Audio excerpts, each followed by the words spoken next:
strikes in yesterday's game, and she is ready to go. So is Jillian Poulard, and the first pitch is ball one, and off we go from Stillwater on this Saturday night.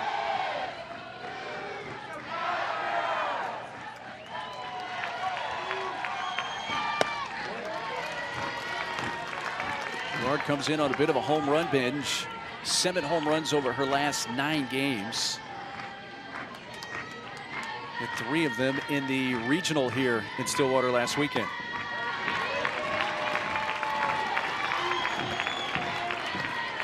Quickly 3 balls, no strikes on Poulard beginning the game.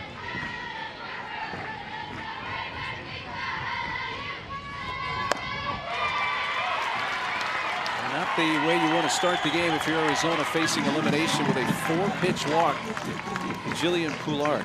No, and uncharacteristic for Silva, typically around the strike zone. And they're really looking to set the tone early in this game. Oklahoma State really punched first, and they never looked back yesterday, and that's what Oklahoma State has been doing this entire postseason. They've been scoring early, keeping that lead. Oklahoma State only batted 4 different times in their run rule win yesterday. The leadoff batter reached base in 3 of the 4, and the leadoff batter Poulard on here to begin this game for Talon Edwards. Exact same lineup for head coach Kenny Gajewski, with the exception of the starting pitcher for Oklahoma State. Well, that's 6 straight balls now for Silva.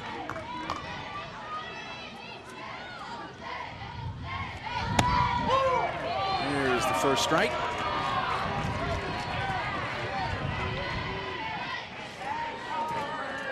Double last night for Edwards, scored a couple of runs, also walked once.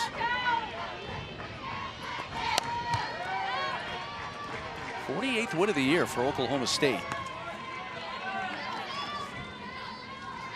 And you can't say enough about how they play in Cowgirl Stadium. They are so difficult to beat at home, not only this season, but really the last several seasons in the postseason. It's been a tough place to win. It fouled on the right field side. To your point, with the win here last night, this season they're 23-1 here at Cowgirl Softball Stadium. The only loss coming to Texas on March 29th. Look what they've done this season at home. That's all the regular season games, last week's regional, and game 1 of the Supers here last night. I think the run differential is what slaps you right in the face. That is just outstanding, the amount of runs they've been able to put up, and then their solid pitching and defense to shut opponents down. And as we saw last night, when Oklahoma State jumped out to a big lead, Oklahoma State is a difficult team to make up a lot of runs against. Their ERA is outstanding, their team defense is outstanding. Very important for Arizona to keep this score close early. That's hit towards left center field. All the way back goes Kennedy, reaches up off her glove and over the fence for a 2-run home run.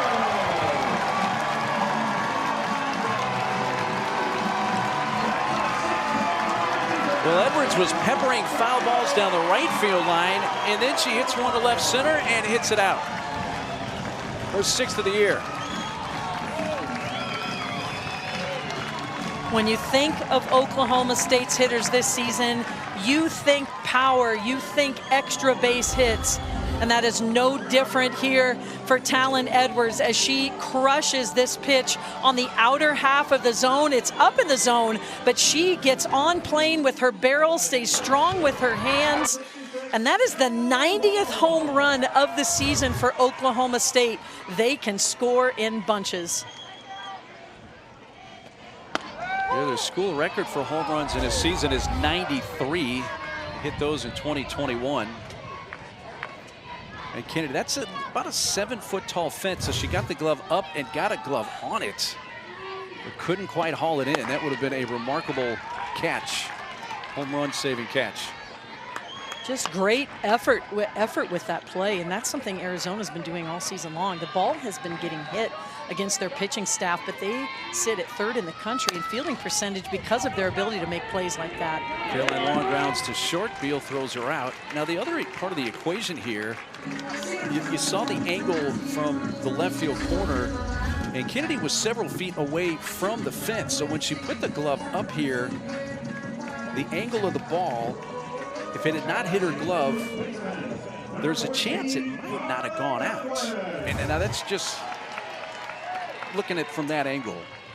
But obviously, Kennedy's a tremendous outfielder. She's going to go for the ball every time, and she almost came away with it. And you want her to go for the ball every time. Yeah. She has made some spectacular plays out there in left field all season long. If she would have had just a little more time, she could have found the fence first and really timed her jump a little bit better there. But, you know, you can't always, that doesn't always happen. You know, the trajectory of the ball and the speed at which you're running, and just a perfect storm there as Edwards gets the home run.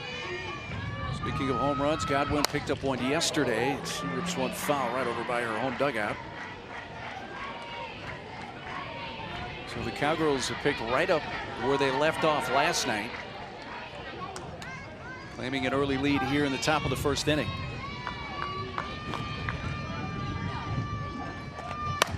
Towards third, fair, down the line and into the corner. Godwin heading for second, and she will get in standing up with a double. Right between Behringer and the bag. And for Godwin, her 13th two-base hit of the year. I mean, Godwin is such a mature hitter for a freshman. Gets her front foot down. This pitch is tight.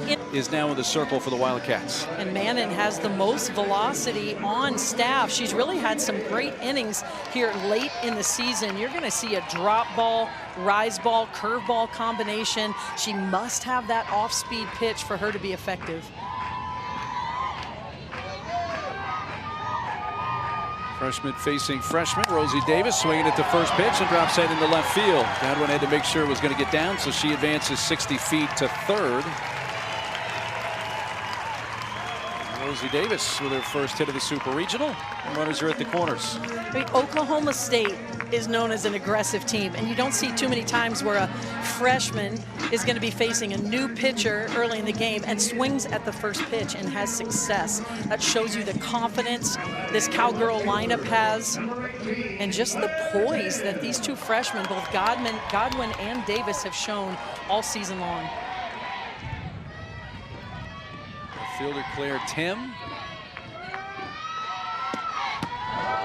There's that off-speed pitch. You got Tim out in front. And that's what makes the difference, and that's why Arizona went to this pitching change.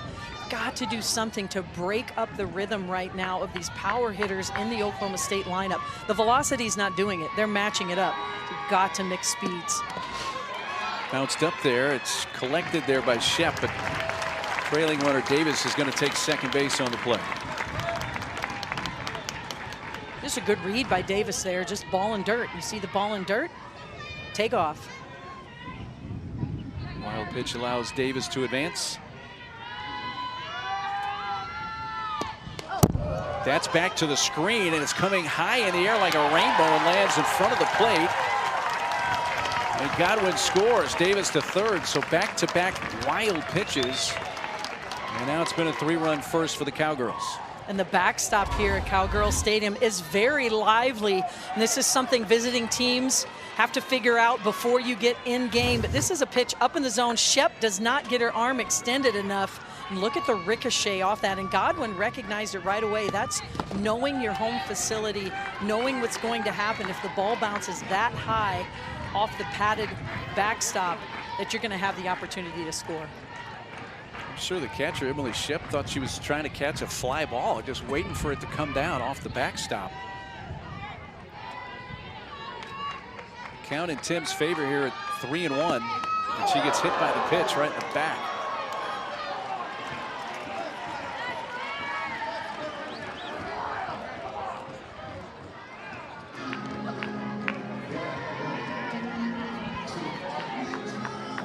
Mannon now two batters into the game. Both those hitters have now reached.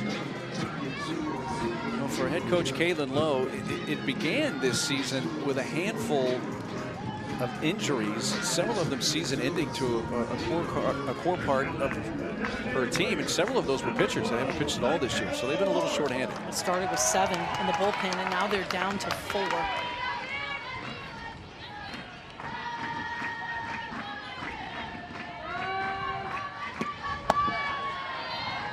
1 to Michaela Wark.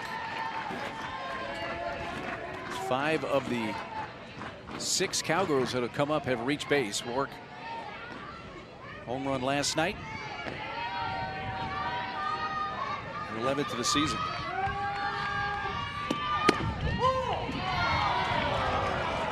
Oklahoma State has a very explosive offense, but one thing they do not do a great deal is steal bases. A couple of reasons for that. Their slugging percentage is so high, they don't want to run themselves out of, instead of a solo home run, it might be a 2-run home run. That's a big reason why. But against Arizona and Emily Shep behind the plate, they have a good opportunity to advance. It's going to loop back and stay in play. It is caught by the catcher, Emily Shep. So Rourke fouls out. And the Wildcats get the second out of the inning. It's really the first time we've seen a missed opportunity with a runner in scoring position for Oklahoma State. That is a huge out for Brooke Mannon. You can keep the ball on the infield with a runner at third and less than 2 outs. That's a little bit of a momentum shift to Arizona.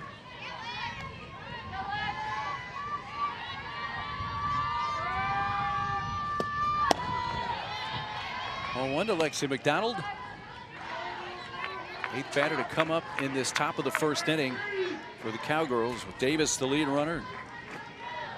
Tim also on base at first, so they're at the corners with 2 outs for Lexi McDonald.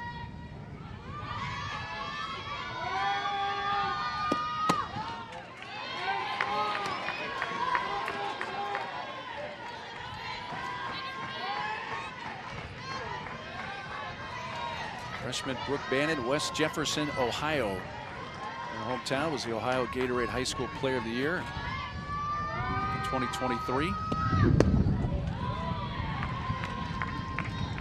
Behind in the count, 3-0.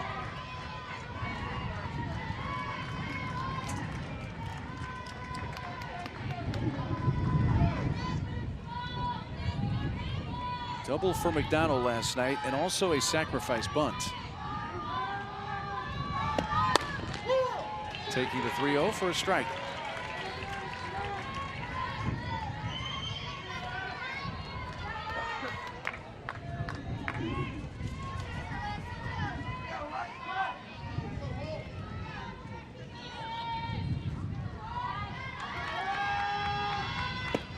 McDonald lines it left field. Kennedy right there to make the catch to win the inning. Ivy Rosenberry to be a part of that. That's why she is getting the start here in game 2.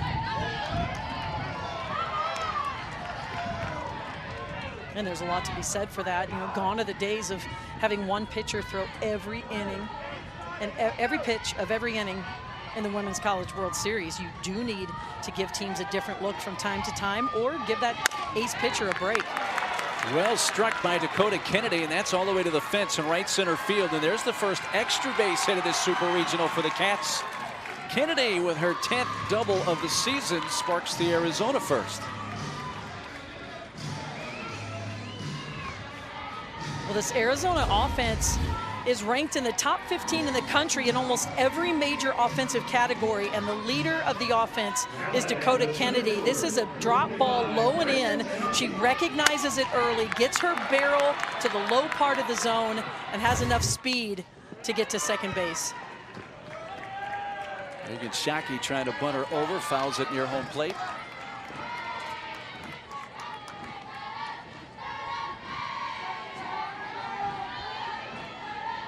Kennedy already over at third base. You take a look at the shift, and Oklahoma State's been doing this all season long. They take an outfielder, Claire Tim, and put her in what you would say is like a rover position out there at second base, becomes a 5th infielder. They're really trusting Rosenberry to throw the ball to the outer half of the plate, and really looking to shorten the field and feed the defense. 1 ball, 2 strike count on the freshman Reagan Shockey. 407 on the season, 459 with runners in scoring position. Held hitless last night. That's significant because it's only the 8th game this year out of 55 she's played in. She hasn't had a hit. And the foul ball. Yeah, you know, she's a freshman and had no trouble adjusting to college pitching. Those 79 hits she has are in the top 10 in the country of all hitters. And she just finds a way to get on base. You take a look at what she's done, and we know how strong the Pac-12 has been this season. grounded down to third, and according to Matt Dial, third base umpire, she did not offer at it. I'm just so impressed with her. When we had our interviews with the Arizona players and having a chance to talk to Reagan Shockey, she is a very mature player, high softball IQ for a freshman. And that's going to get the run home. Off the glove of the drawn-in third baseman, Talon Edwards. It scores Dakota Kennedy, and it's 3-1.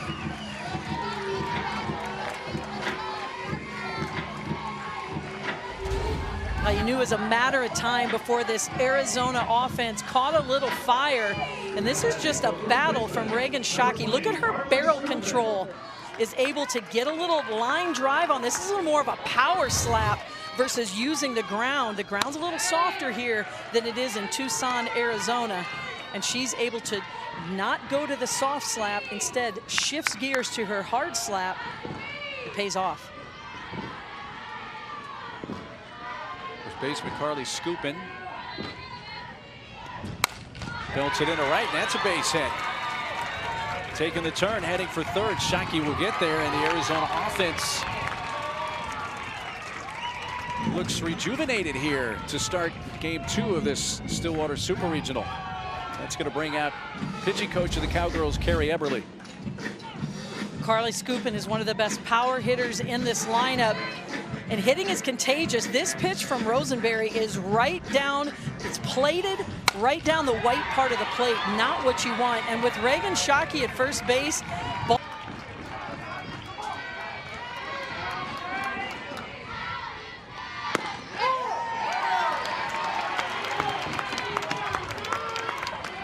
well, Kitty Gajewski also told us before the game that, hey, I'm going to start Ivy. But the rope is short. And that, by way of quickly seeing Kilfoyle get up. Well, understandable, because this is an Arizona offense that's one of the top scoring offenses in the country. And you think about the type of pitching they face in the pack, they're going to be able to catch up with speed. So as a pitcher, you've got to do something different. You've got to stretch the zone a little bit. You've got to go to your off-speed pitches. This Arizona team is very battle-tested. 1-2 pitch to Skaggs.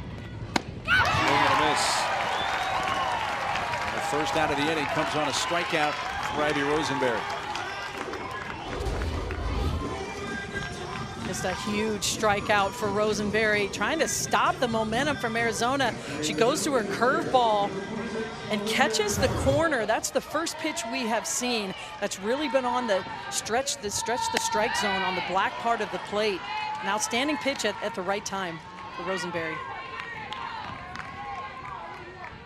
It's the DP, Olivia DiNardo. One of the 4 Arizona players with double-digit home runs. That's a low liner caught. Throw to first, safe. Throw home, tag, out.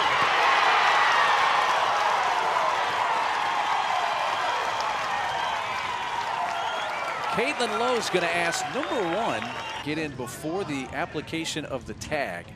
After review, the call on the field is upheld, out. And that's a big Arizona's ruling. first challenge. And that call been overturned. A different looking inning for the Wildcats. And Cowgirls got 3 in the first. Arizona got 1 of those back. A 2-run lead for OSU. And strike 1 to Megan Bloodworth.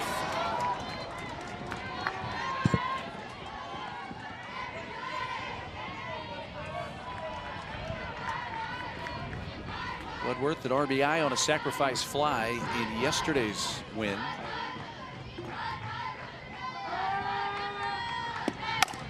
Bouncy ball out to shortstop, and Taylor Beal. 1 out.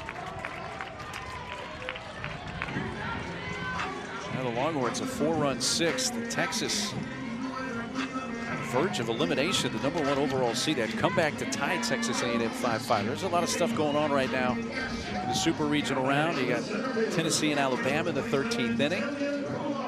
It's just one of the most awesome days of the year. The Women's College World Series, I mean, there's nothing like it, but Super Regional Saturday, we've got games tomorrow. We do have some if necessary games already, a couple more that could potentially happen, including ours here tonight. Yeah, Mizzou beating Duke today to force decisive game 3 tomorrow in Columbia, Missouri. And then Baylor getting a win in Gainesville to force a decisive game 3 in Gainesville tomorrow.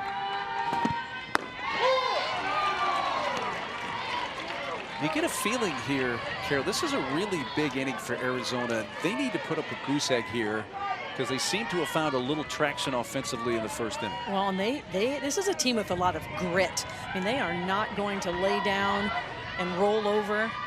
I mean, they got smashed in the mouth early in the top of the first, and they came right back. I mean, every one of their outs was allowed out. I mean, they had a lot of base runners, a lot of hard hit balls. And right now, the way Mannon is able to have control of her off-speed pitch, that has been impactful and very effective for her, and has really, at least for the moment, slowed down the Oklahoma State offense. They at least have to worry about a little more timing issues. 2-2 count. Jillian Poulard, who walked to begin the game and then scored on a Talon Edwards home run that deflected off the left fielder Dakota Kennedy's glove and went over the left field fence.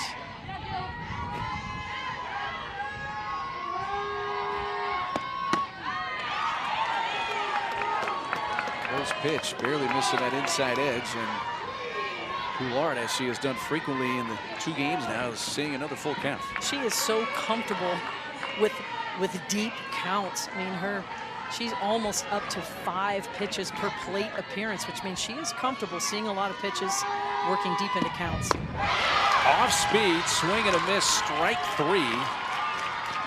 As Brooke Mannon records her first strikeout, 2 gone. She's got a little bit of fire in her eyes out there, and that's what Arizona needs in the circle.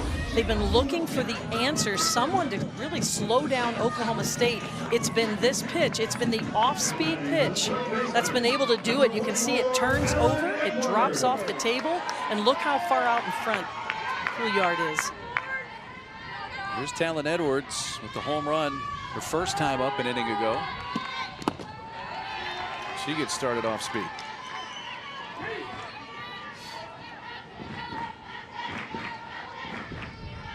6th home run of the season. Now has a 6-game hitting streak.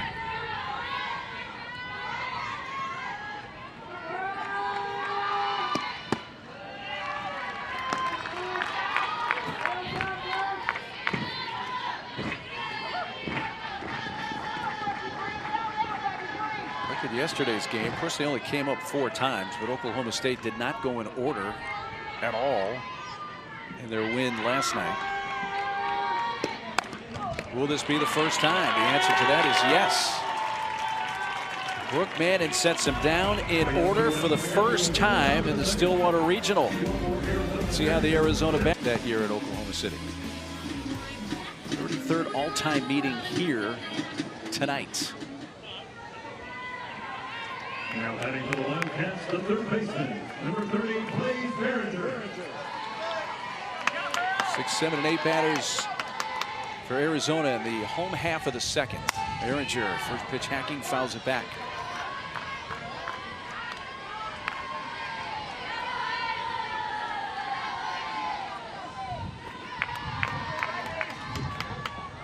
Arizona native Behringer, but initially started her playing career at Ole Miss. Played 1 year there at Oxford.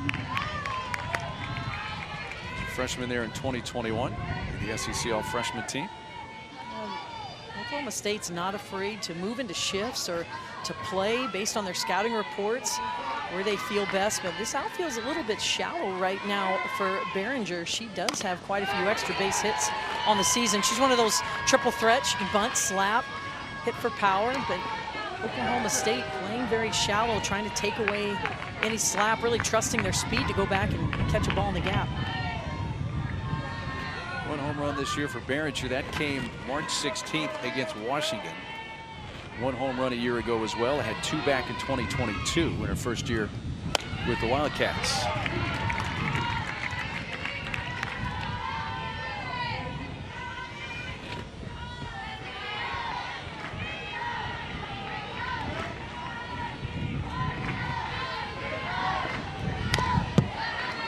Tipped foul. It stays 2-2. Well, the game plan for Arizona last night when they were facing Lexi Kilfoyle, who throws a lot of strikes, they were being very aggressive early in the count. Swinging on the first pitch, swinging on the second pitch, trying to get some momentum on offense early. And we've seen that same plan here tonight against Rosenberry. Right umpire Chad Steers apparently thinks that was a little bit outside. It was a very close pitch, full count. And I don't think you can paint the corner any better than this if you're Ivy Rosenberry. Put in play to first, and down on that, Carly Godwin takes it herself. Three unassisted.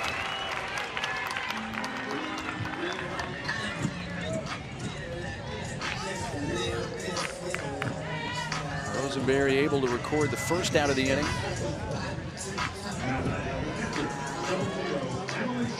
And in steps freshman catcher for the Wildcats, Emily Shep.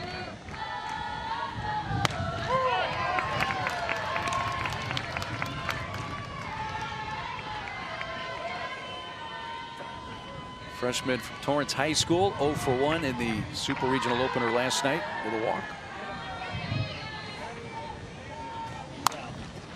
Hits that one behind the circle. It's going to take a funny spin and no chance for Bloodworth to try to come in and barehand it. Even had she come up with it, still wasn't going to get Shep, who has an infield hit. And the third, I think that fourth hit of the game already for Arizona. That's a good pitch from Rosenberry. Is really handcuffs Shep, who's already really on the plate. See this pitch drift to the inner part of the plate, and if you don't catch that ball in the infield, Bloodworth really never had a chance. There's no chance with the spin on the ball to get Shep at first base. Wildcats get the potential tying run to the plate, and Taylor Beal.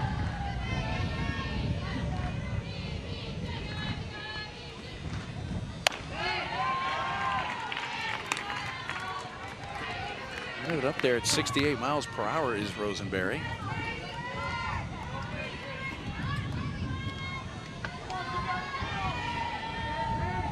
Beal 0 for 2 last night. Offers and misses. 1 ball and 2 strikes.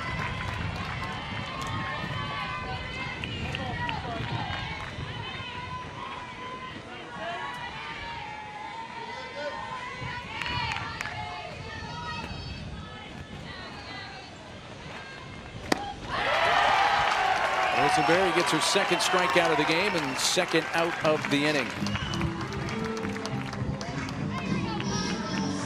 Just pure power from Ivy Rosenberry. This is her game. She likes to heat it up near 70 miles an hour. And that's just pure power in the upper half of the strike zone. Throws it right past Beal. Can't catch up with the velo.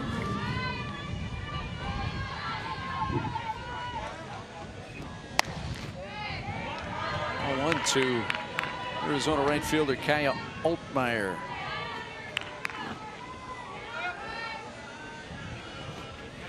She had one of the 3 hits for Arizona yesterday. 3 total hits so far in this NCAA tournament.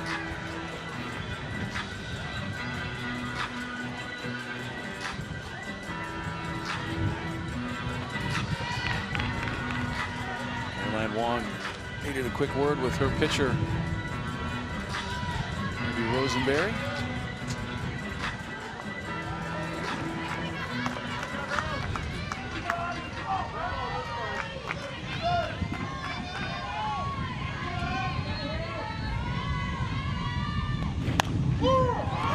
After that conversation, Rosenberry promptly pumps in a strike.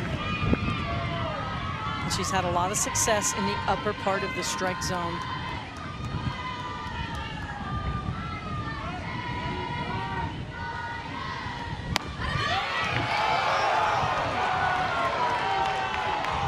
Not the same location. The other one was also called a ball. And that's where, as a pitcher, you know you've hit the spot, you've hit the location, but you have to make a little adjustment. A little check swing out to third base, and the throw by Talon Edwards. Getting Altmaier to retire the side. They got the Caroline Wong leading off the third for the Cowgirls.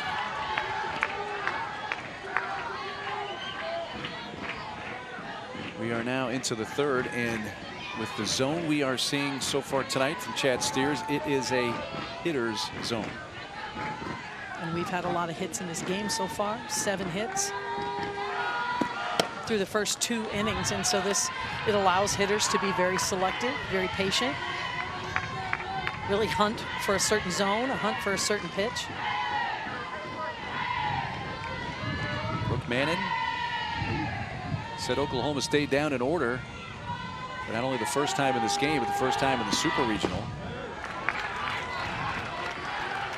Now is behind 3-0 to Wong. Well, good patience shown by Wong. She typically is up there to swing the bat. I mean, if that pitch is even near the strike zone, she loves to hit the first pitch. And for her to be 3-0, I mean, she doesn't even have double-digit walks on the season to this point. And for the amount of at-bats that she's had, the amount of hits that she's had, home runs, extra base hits, typically you're going to see a few more people pitch around her, but she is a very aggressive hitter. She's up there to swing the bat.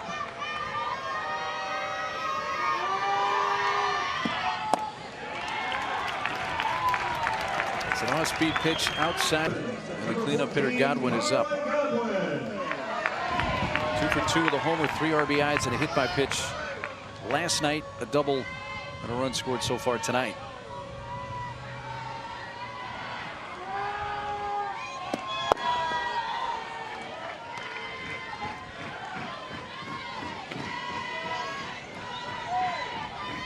There are a number of Oklahoma State hitters that seem locked in offensively right now, Carol, but maybe none more so than Carly Godwin. She does not look like she's in her first couple weekends of postseason play. Just has a maturity and a presence about her, a real confidence in her swing. Mechanically just so sound, rarely off balance, rarely off time. And it's got to be careful here. 2 balls, no strikes. And goes off speed on 2-0, which tells us a lot. That's going to be a big pitch for them. Oh, and I love the timing of that pitch. You know, sometimes it's not what you throw, it's when you throw it. And 2-0 count against the hottest hitter in the lineup right now that does have home run power. I love that call and the execution of that pitch from Mannon. It was a called strike, so it is a 2-1 pitch, and that is upstairs, and now it's 3-1. And now you find yourself in that same situation. It's a hitter's count. Mannon struggling a little bit with her higher velo pitches. I'd like to see her go back to that off-speed pitch.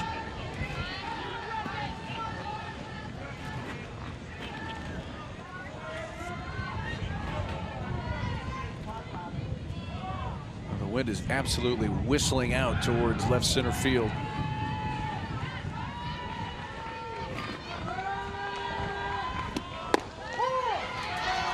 Strike.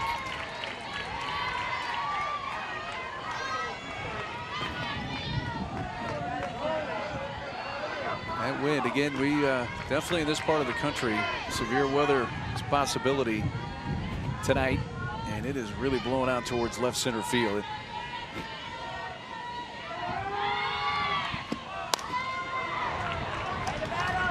And it's not like these Oklahoma State hitters need some help when they hit the ball in the air to left field. You add what the wind's been doing. Yeah, and it's the same thing on the Arizona side. As we talked about earlier, they have 4 players right now in double-digit home runs. This is a home run kind of night. You can get some elevation on the ball. 3-2 pitch, and she pulls it softly foul to third. And that's what's so impressive about Godwin. You know, that's not a pitch she can drive, can't get her barrel extended, her hands out, but she's able to fight it off. She doesn't want to leave it in the umpire's hands. So apparently, did Anderson leave early? She's coming off the field, so apparently she came off the bag before the pitch left the hand of Brooke Mannon, and she is out, so that clears the base. So bases are empty with 1 out, and another 3-2 pitch coming to Carly Godwin. In the air to right field. It's fading. Altmaier coming in and able to make the catch. Well, that's a huge momentum shift in 2 pitches for Arizona after the leadoff walk. With Anderson leaving early, that's just a mistake from the pinch runner coming in. And then they're able to retire Godwin on a pitch she reached for. So when it looked like it was going to be the start of another big inning for Oklahoma State in 2 pitches, momentum completely shifts to Arizona. Rosie Davis up. Let's take a look. Anderson running for Wong at first base, and one of the pitches here to Godwin late in the sequence.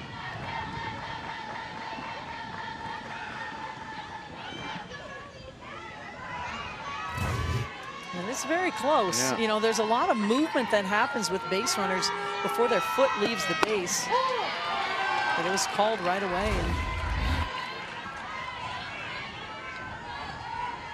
take a look from this angle.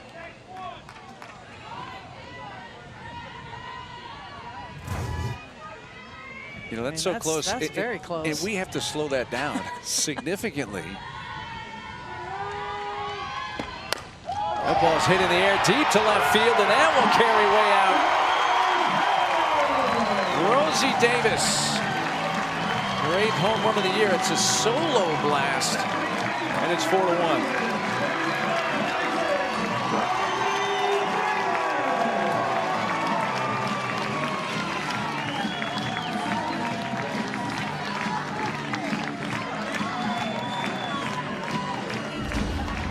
Davis is locked in tonight. She roped the first pitch she saw in her first at-bat. She brings that confidence into her second at-bat. This is right in her hitting wheelhouse, a little bit on the inside part of the plate, belt high, and she does not miss. You know, Mark, I don't know if there's a better back-to-back freshman duo in the country than Godwin and Davis. They have put up a ton of RBIs for the Cowgirls this season.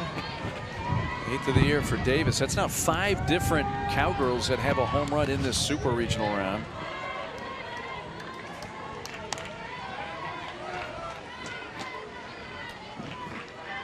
Claire Tim, who was hit by pitch in her first plate appearance in the first inning. Davis' home run has made it a 3-run lead once again for Oklahoma State. You know, you get the feeling that Arizona works so hard to generate some offense in the super regional so far, and they showed a little life in the first inning, getting on the board, and Oklahoma State makes it so easy to take that momentum right back because they hit so many home runs and can score so quickly. That's her 2nd home run of this game. As Talon Edwards hit one in the first inning, so that's now 91 home runs on the season, just 2 shy of tying the school record for homers in a season. They hit 93 back in 2021.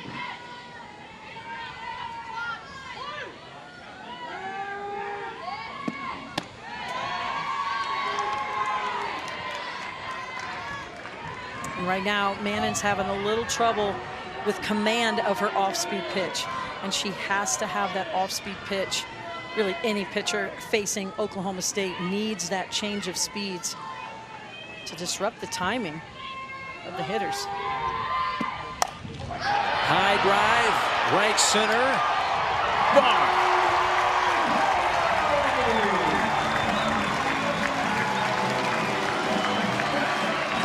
Claire Tim's 10th of the year, and it's the first time now in Oklahoma State school history that they have had 5 players with double-figure home runs.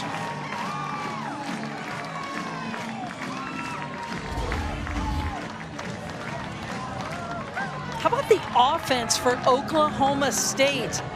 As you mentioned, 5 hitters who can go yard with double digits. This pitch is elevated in the zone at the very top of the strike zone. But Tim has such good barrel control. With 2 outs.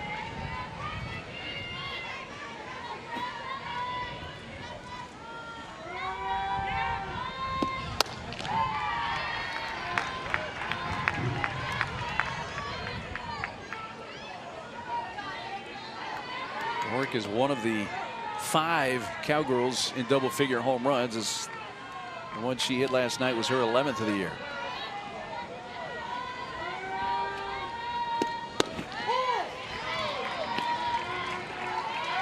I mean, Oklahoma State is the type of team that has some really long offensive innings, and then with the quality of their pitching staff, have some pretty short defensive innings. And that's a recipe for success. Is in there, 2 balls and a strike.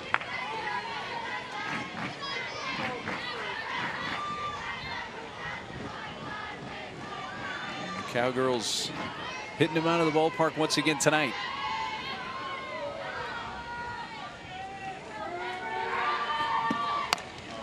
Little squib up the middle, backhanded deep. Skaggs, great play.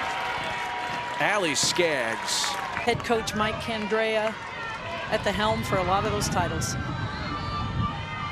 Top of the order up here for Arizona. A whole and a half for the 3rd. Dakota Kennedy leading off against Ivy Rosenberry.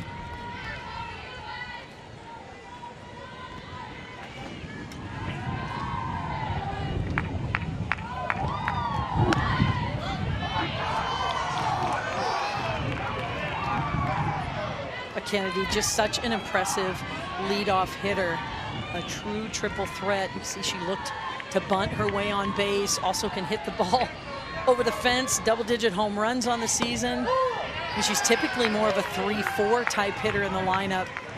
But Caitlin Lowe just loves her presence, loves her ability to do early damage and set the tone for this Arizona lineup at the top.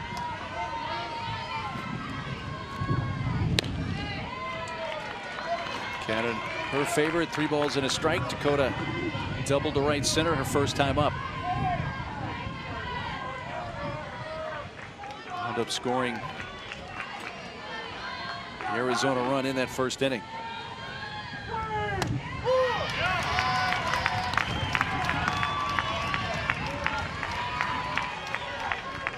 Alabama scored in the bottom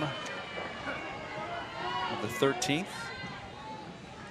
So we have another winner-take-all game tomorrow in Knoxville between those 2 schools. Slow tap. That's a fair ball. Going to be tough to throw her out. Close.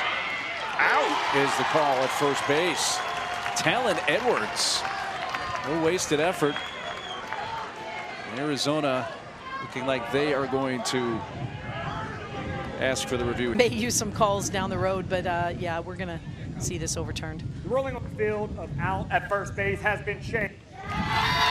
Now safe. That is on the 2nd challenge. They're out of challenges for the game. Kayla Lowe kind of shaking her head like I shouldn't have had to use that 2nd challenge. And that is tough. You know, when it's early in the game here, this is a battle today. I mean, Arizona's season on the line. It's only the 3rd inning, and a little frustrating feeling when you're out of challenges. But if I'm Caitlin Lowe, I would have used it as well. This is the top of the order. You have your leadoff hitter on. You have the meat of your lineup up.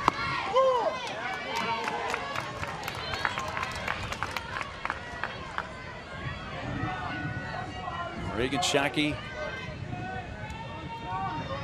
RBI knocked in Kennedy back in the 1st inning. Foul ball.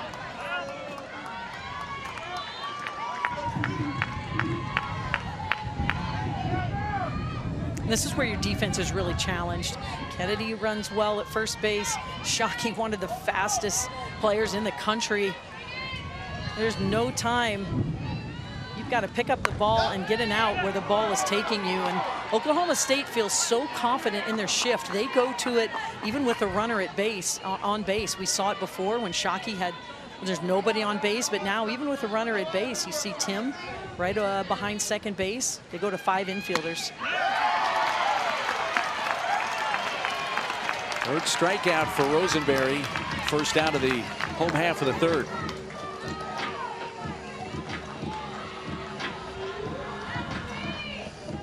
Now batting the first baseman, number 20, Carly Scoopin. 1 out for Carly Scoopin. Out to base hit into right field in her first at bat.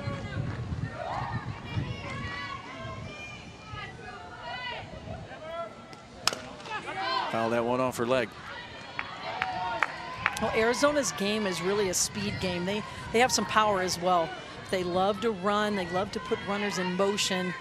But Caroline Wong behind the plate for Oklahoma State. I mean, she is the 4th best catcher of the teams playing in super regionals in terms of throwing runners out. She throws them out 45% of the time.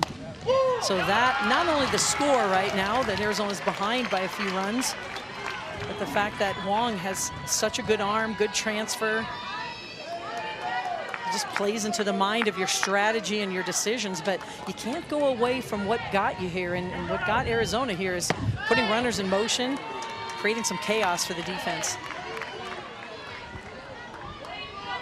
Yeah, Wong has thrown out 8 of 18 attempted base stealers for 44%. So haven't been a whole lot of base stealers that have challenged her. Just 18 on the season, and that's dropped into left field.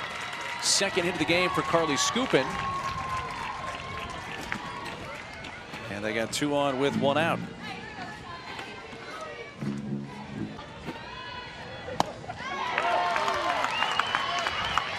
Arizona trying to get right back in this game. They have their cleanup hitter at the plate, Allie Skaggs.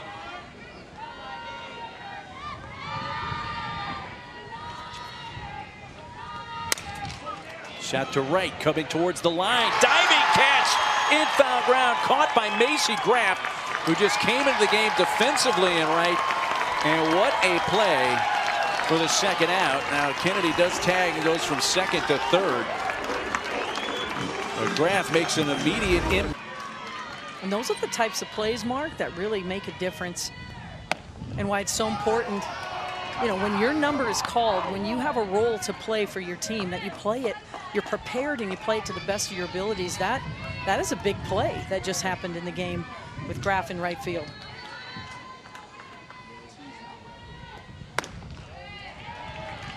Two balls, no strikes.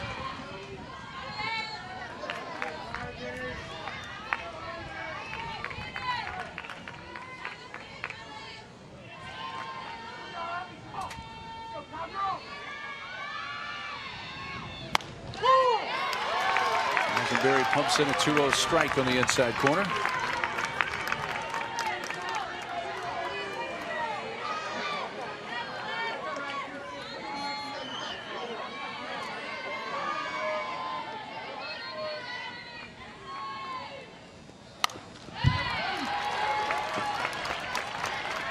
Two and 0 now to 2-2 on DiNardo.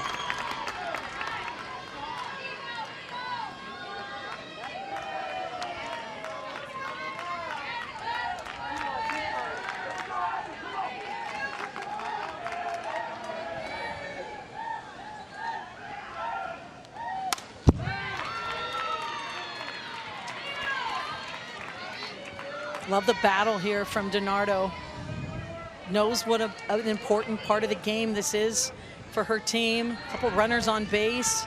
Kennedy just 60 feet away, and you don't have to get them all back in this inning. But you just get the feeling the approach from Arizona at the plate today is just very impressive, staying very aggressive. I mean, right now they're out hitting Oklahoma State. Rosenberry gets the Brookman, and what you've seen from your pitcher since she's come to the game and kind of stabilized things there in the circle. You know, when she's getting ahead of people, she's dangerous. She's able to use her off speed, and just like the way she's competing out there. Well, Coach, your offensive approach tonight, so impressive, very aggressive. What was your message to the team offensively before the game tonight? You know, just to be themselves. I didn't think they got settled yesterday against a great pitcher, and they came out here ready to hack today, and I think they're doing a great job with a zone that's a little tricky. We just need to capitalize when we have runners on base. We appreciate the insight. Thank you so much, Coach. Thanks, guys. That Coach Caitlin Lowe. It's a strike zone that, I'm going to quote her, is a little tricky. Let me put that in layman's terms. It's a very tight strike zone tonight. It's a very professional way to talk about the strike zone. It is tough. It's tough to be a pitcher tonight, and that's why you look up, and through 3 innings, we have 11 hits on the board combined with both teams. But it's tough to be a pitcher, and you have to adjust. You have to move the ball and release points. Sometimes it's a vision point. It's an off-speed pitch. And Brooke Mannon has thrown 50 pitches so far. She threw first pitch strikes to 4 of the first 7 hitters she faced. And last inning, 0 for 5 in that category. Oklahoma State had back-to-back homers in that inning between Rosie Davis and Claire Tim. And now Mannon's going to face the 8, 9, and 1 part of the order for the Cowgirls. Oklahoma State batting in the top of the inning, so they're technically the visiting team here on their home field tonight.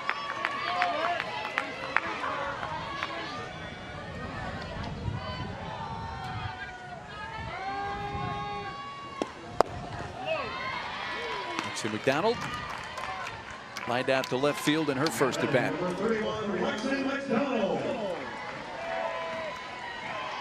Oklahoma State has 5 runs on 5 hits. 3 of those hits have been home runs. 1 double, 1 single. And it looks like another extra base hit. McDonald going to try for 2. The throw's going to skip in late. A head-first slide by McDonald in her 5th 2-base hit of the year. Leads off the Oklahoma State 4th. Well, how about Coach Gajewski? Just a masterful job of this spot in the batting order, where Graff was out in the outfield, made a hit-saving catch, and McDonald comes back in, more of an offensive player, drives the ball down the line, and gets to second base. Oklahoma State keeps that pressure on. They lead off the inning with a runner in scoring position. Kenny Gajewski's going to run for McDonald second base. This time the runner is going to be Scotland David. What a game they got going in Austin. Just when it looked like Texas was going to scoot by and force the winner-take-all game tomorrow, Maya Perez, 3-run home run. Her first career home run has tied the game at 8 for the Aggies. It has been an insane super regional Saturday here in college softball.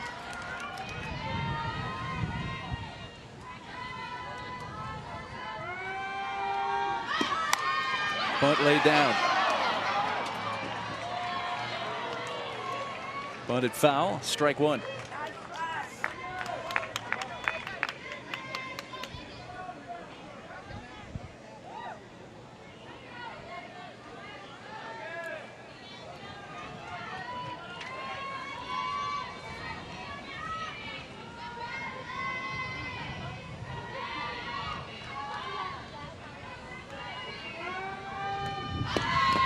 Ludwig pulls back this time and takes in the dirt.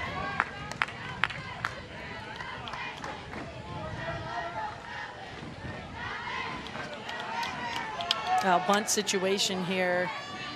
Arizona anticipating that, and it's a tough play to throw out the lead runner at third, but Scotland David right now is really tight to second base. I'd like to see her get a much bigger lead out there in a sacrifice situation.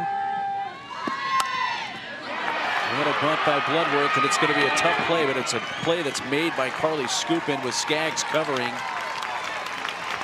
Perfect bunt, but perfectly executed defensively by Arizona just to get the out at first on Bloodworth.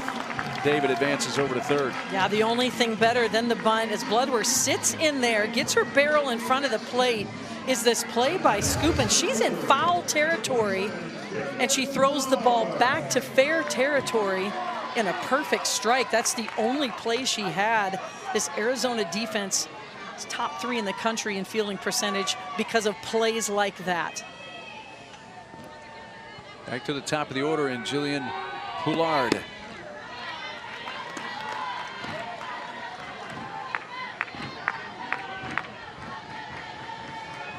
Jillian began the game with a walk and then scored when the next hitter, Edwards, homered.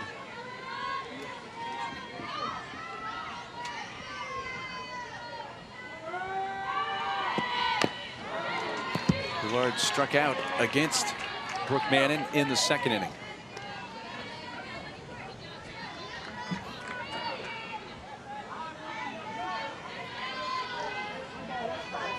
Runner at third base, Scotland David. And with 1 out, top of the 4th.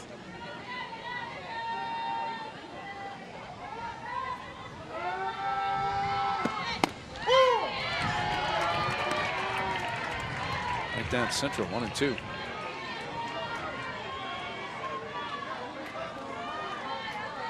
Each team has 6 hits, but Oklahoma State has a 5-1 lead.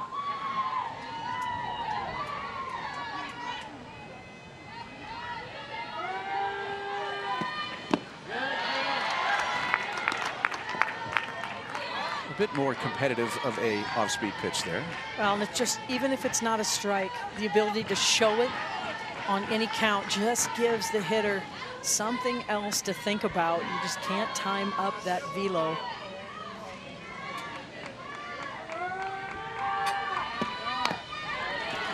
Back off speed again. Why not? I love it, back to back with it. And that's, you know, we talked about how she was working from ahead when she first came in the game, and then last inning that was not the case. She was falling behind. And when that's the case, you've got to go with the pitch that's working. I mean, every pitcher knows you don't have every pitch every day. But that off-speed pitch, if you have command, can be the big difference maker. Wow. 3 in a row. 3 in a row. Might see 4.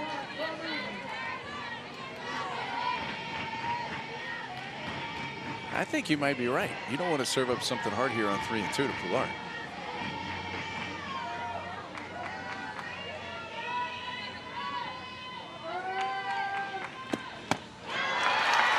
Well, it wasn't off speed, but it was inside for ball 4. And Poulard has her second walk of the game. It's going to send up Talon Edwards. She's able to go deep first time up. Just made a statement early in this game with a runner on first, the 2-run home run. Dakota Kennedy almost comes up with a fantastic play, but it has enough on it. And this is just one of the best athletes on this team, really the spark plug in the 2 spot in the lineup that makes this offense go. And we have our first pitch clock violation of this Super Regional. So that is ball 1.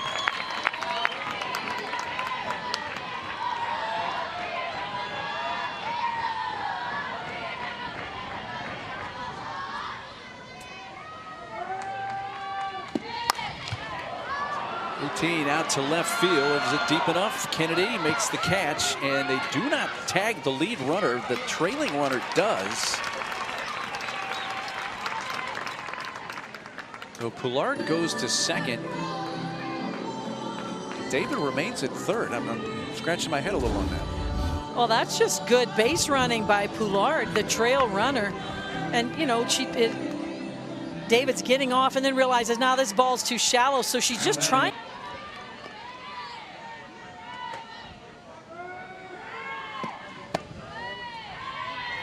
Well, you think there's a base open, you know, let's really work around Wong, but you look at who's on deck. Yeah. And it's the hottest hitter in this Super Regional. There's no doubt about it in Carly Godwin, so you have to attack Wong.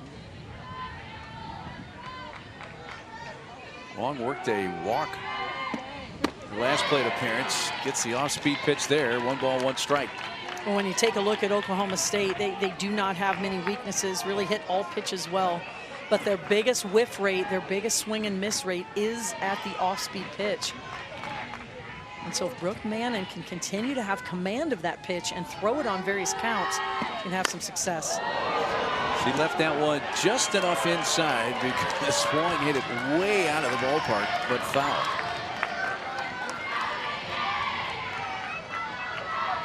Mannon gets ahead, a ball and 2 strikes.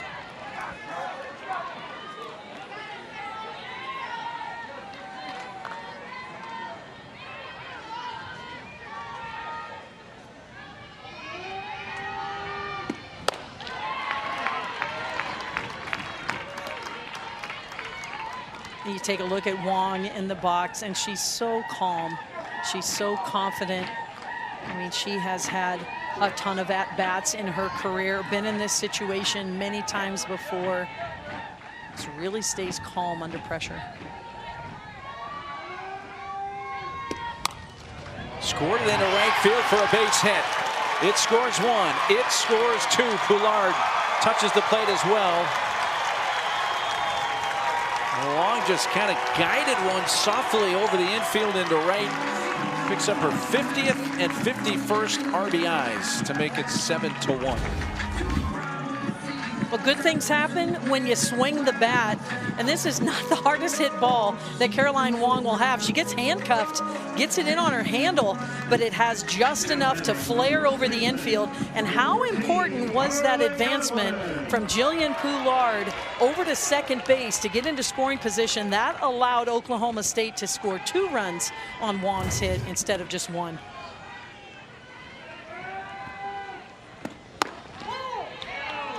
And paints the inside corner with strike 1 to Carly Godwin.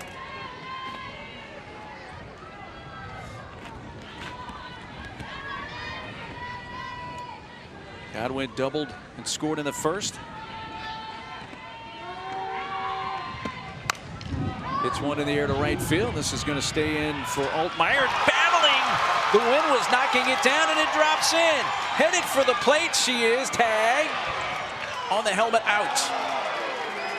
Wong tagged out at the plate to win the inning. Simply, Brooke Mannon came in, what, about 4 or 5 hitters into the game. Seems like she's been effective at times with the off-speed pitch. What have you seen from field level tonight? Yeah, it's a good pitch. I feel like we're doing a little bit better job now. We were looking pretty gross to start, but I think we figured some things out here and seem to be having a good approach, and we're hitting some balls hard. Well, Coach, I think most people tuning in expected to see your ace and Lexi Kilfoyle, and they see Ivy Rosenberry. What went into that decision tonight? Well, you guys did too, right? I mean, that's what we talked through. But yeah. Hey, we're trying to win the final game here. That's the bottom line. And we need Ivy to be able to pitch and to get some things done. So she's got to get work in here. We got Lexi close, and everything's good. She looks good. She's finally starting to settle in here, and it's been nice. So, hey guys, I want to just give a quick shout out to a special lady that kind of got this program here rolling a long time ago, and that's Coach Sandy Fisher. I know she's watching, and I know she's proud, and we're just trying to uphold what she got going here. So I just want to tell her hello. Absolutely. We appreciate it very guys. much. Thanks, Coach Gajewski. Sandy Fisher, of course, coached a long time here, and our colleague Michelle Smith, that was her head coach here. Well, Sandy Fisher is a legend, not only here in Stillwater at Oklahoma State, but in the entire softball community. Such a competitor, such a successful coach. Did so much to grow the game in this part of the country. And love it that her name is on the outfield wall now and will be forever.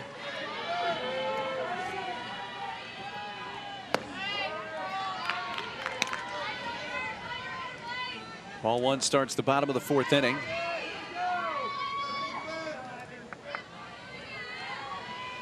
Six, 7, and 8 part of the order with Blaze Behringer leading off.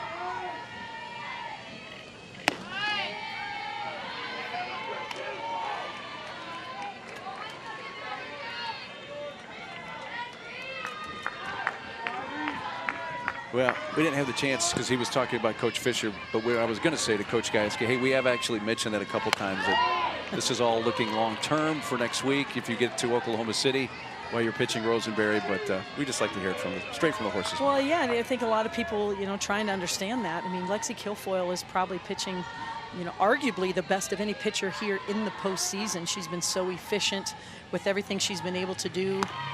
Got the 5-inning win last night, so didn't have to throw a lot of pitches. So a lot of people are thinking, might as well keep it rolling.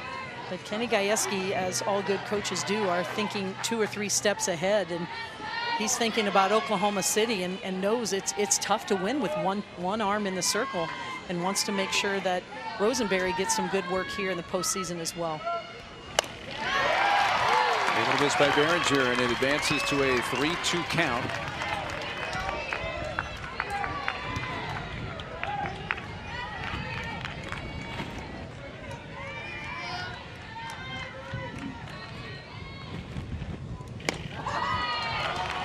And a leadoff walk to Behringer. That is the first walk handed out tonight by Ivy Rosenberry.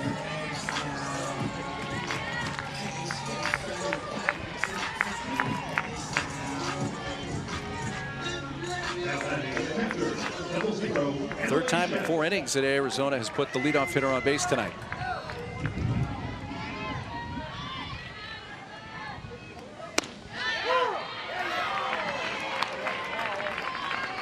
Millie Shep with an infield hit.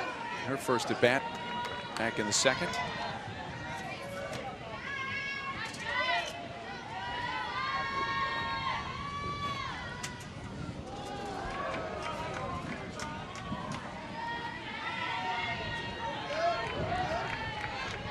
Wildcats did not put the leadoff batter on base at all in their 5 times up last night.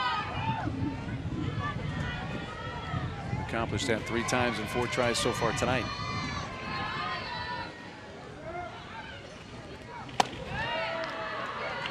Upstairs, 2-1.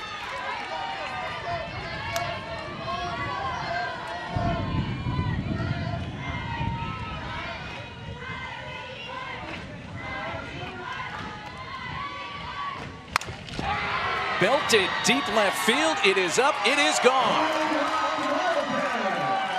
7th of the year for freshman Emily Shep. And it is 7-3. 7th homer in the postseason for the Wildcats.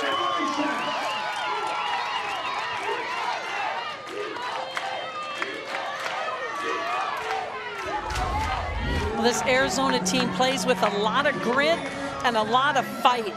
And Emily Shep takes this pitch that is right over the plate, too much plated from Rosenberry, gets extension and elevation. And this Arizona team has a lot of power too. Pop in there. Saturday night. Now a 4-run game, 7-3 Cowgirls.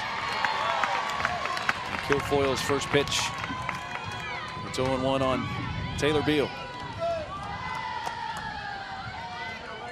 Paige Dimmler hitting for Beal here.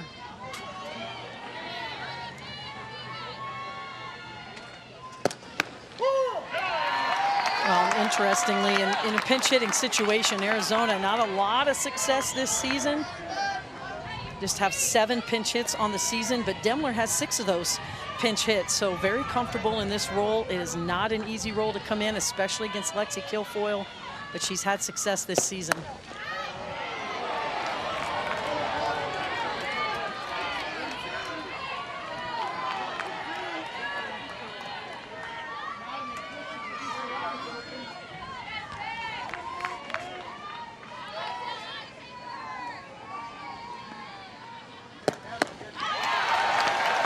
Strikeout at Dimmler for the first out.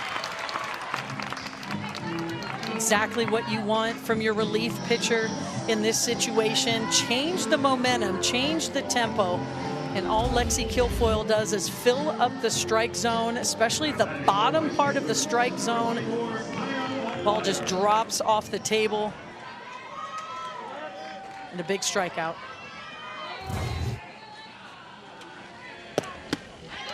They're gonna miss Kaya Altmaier.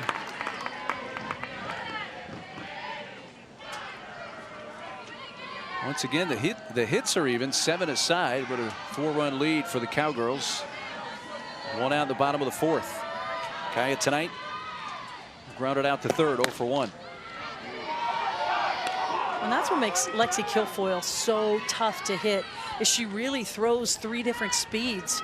And she throws something really fast. Usually it's that heavy drop in the bottom of the zone, in the mid-60s, and shows a little off speed, and then she can throw a changeup, as she did right there on that swing and miss. And so as a hitter, you just cannot settle in. You cannot settle in, and she has such a smooth, powerful delivery, tunnels the ball so well, so every pitch looks the same coming out of her hand. Right back off speed and gets her looking, and Kilfoyle has come in and struck out the first 2 hitters she's faced. And does not waste any pitches in doing it. One of the most efficient in the country. Rarely does she get to a 3-ball count. And this one, a little bit of crossed up. This pitch supposed to be on the outside part of the plate. It bleeds back into the inner half of the plate, but still a called 3rd strike. Kennedy squaring, let it go, and it's called a strike.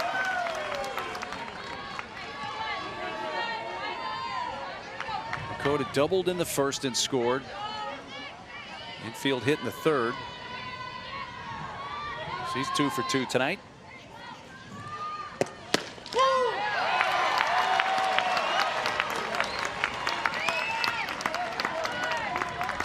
Kennedy's hit really well with 2 outs this year, 444, but she is in the hole 0-2 here.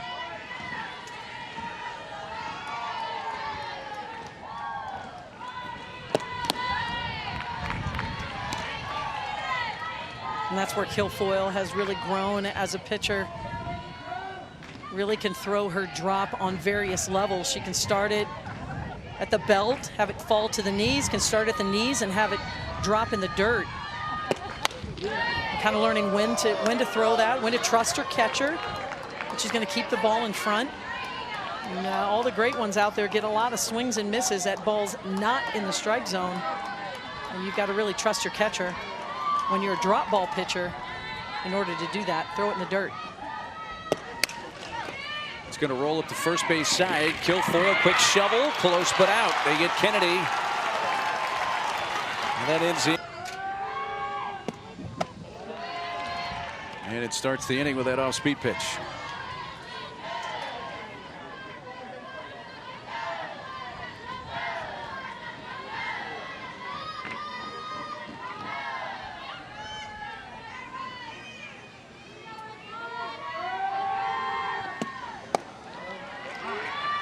Not afraid to throw it back to back, and that has been the pitch that has been her best pitch tonight. And like Kilfoyle, she really tunnels it well and really releases it well.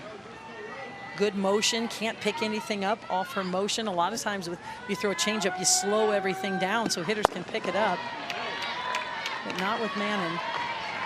But her ability to not have as much command with her faster pitches, her down pitches, her pitches up in the zone, that has, you know, she's been pitching from behind a lot more because of that.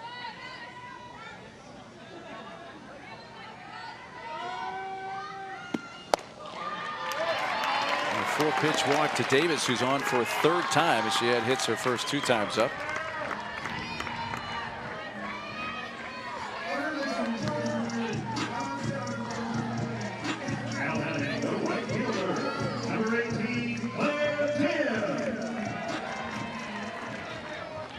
Bring up Claire Tim, who homered right center field last time up, and that was number 10 on the season for her.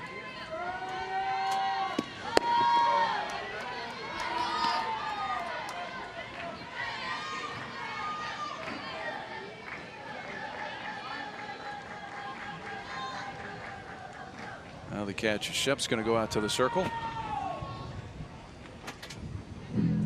A little freshman battery there. This is their first super regional experience, just making sure they're on the same page, and Shep giving her pitcher a little encouragement. I mean, she's pitched quite a bit of this game so far. Came in relief very early in this game. And she came in 5 batters into the game with just 1 out recorded.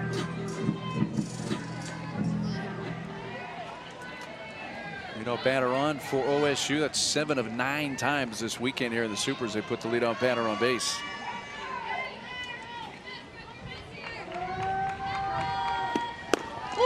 And that just puts so much pressure on your defense. You constantly have to be thinking about not only the batter and where the ball's pitched, but the base runner. It opens up a lot of holes. It creates busy minds, a lot of decision making with the infield. And this Arizona defense is one of the best in the country, but when you add that layer. That's headed towards right center field. It skips past the center fielder, Shockey, to the fence, headed for the plate. Here comes the throw, a head first slide, and Davis is in, scoring on a Claire Tim double to make it 8-3.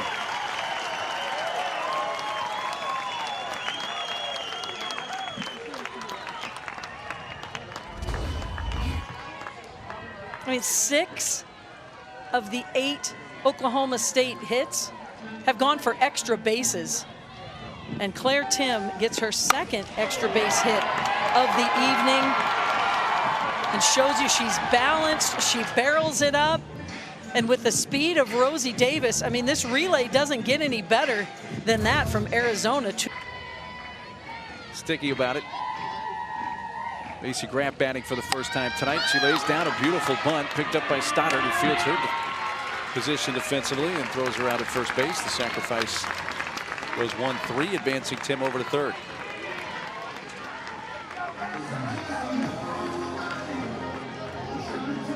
Miranda Stoddard enters this game, was the starter in game 1 of the Super Regional.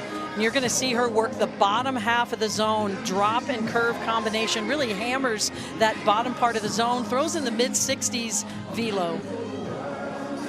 Threw an inning and 2/3 last night, gave up 3 hits, 2 earned runs through 27 pitches, 18 strikes.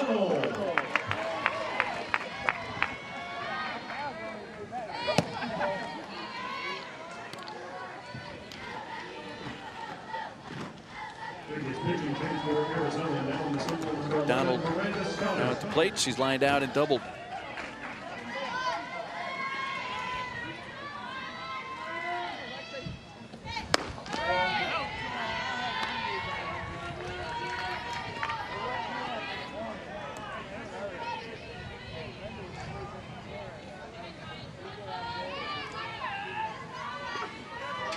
There, Tim at third base. With 1 out and a strike called, 2-1.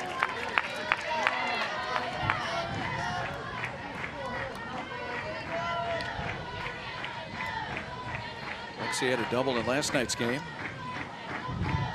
And doubled an inning ago. Hits this one towards left center field, looking like another extra base hit. 1 hop to the fence. That'll score Tim, and the second goes McDonald, close, standing up. Just barely got in safely. It's 9-3.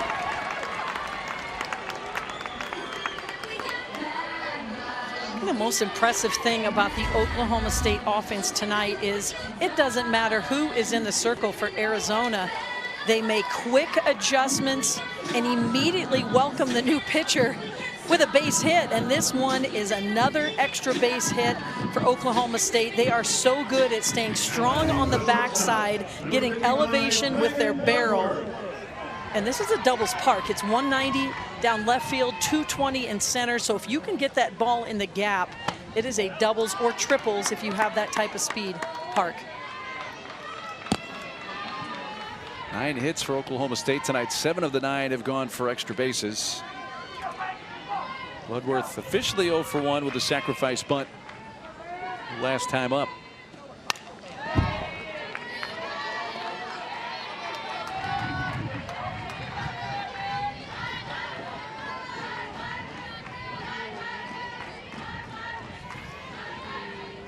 And Stoddard, third different pitcher of this game for the Arizona Wildcats. They need a win to force a decisive game 3.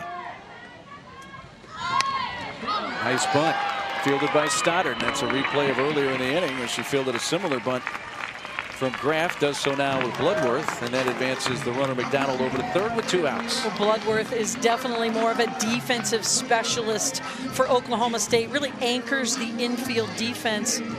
And they have her in the 9 spot in the batting order, and they are not looking for her to have that high offensive production in terms of RBI base hits. But that was a productive out. She moved the runner closer to home plate. Her second sacrifice bunt of the game, 11 on the team.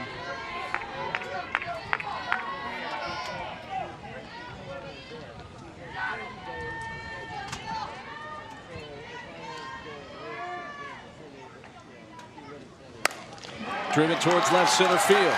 And that's going to drive in another run as McDonald comes in to score. That makes it 10-3. Poulard, who had walked a couple of times in RBI, and it's 10-3. And how important was that bunt from Bloodworth to move the runner closer to home plate? This lengthy delay, but we are ready to go again. We are happy to have you with us.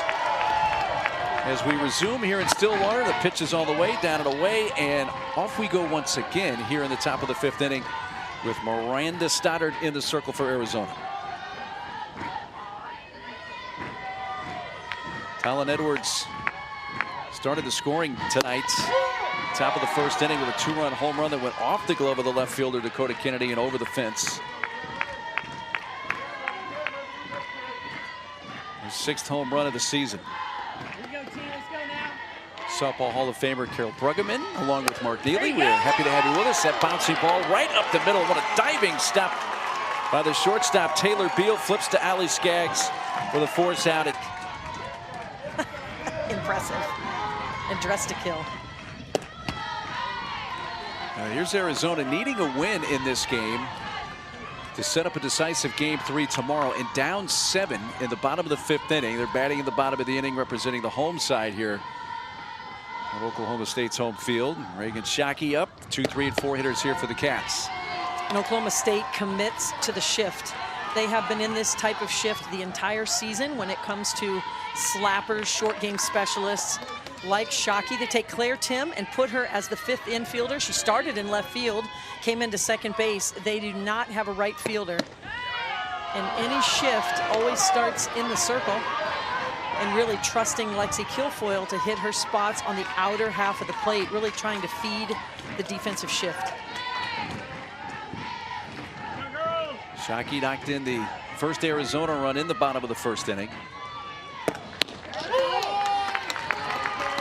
3-1. Well, something very rare from Lexi Kilfoyle in the postseason, and that's just getting to a three-ball count of any sort. She has been very efficient in the postseason. And she battles back from 3-0 to 3-2.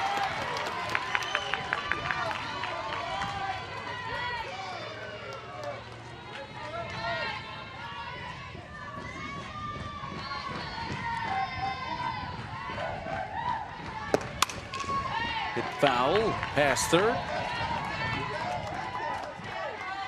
Well, during that 2-hour plus delay, some of the fans here entertained themselves by watching on the big screen out in the outfield Oklahoma State baseball beating the Oklahoma Sooners for the Big 12 title down in Arlington, Texas.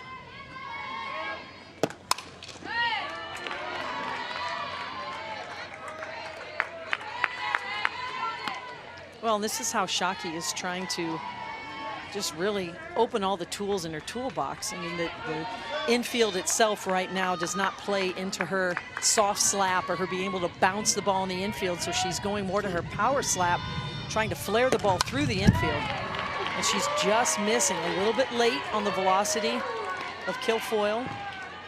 But this is one of the better at-bats we've seen her have in this series.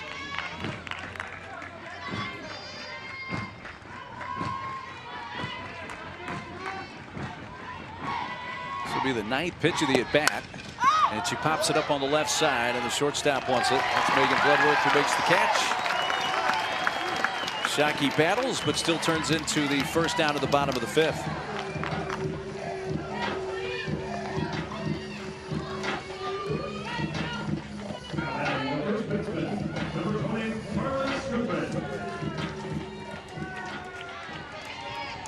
Here is senior Carly Scoopin, who has a single each of her 2 times up so far tonight, 2 for 2.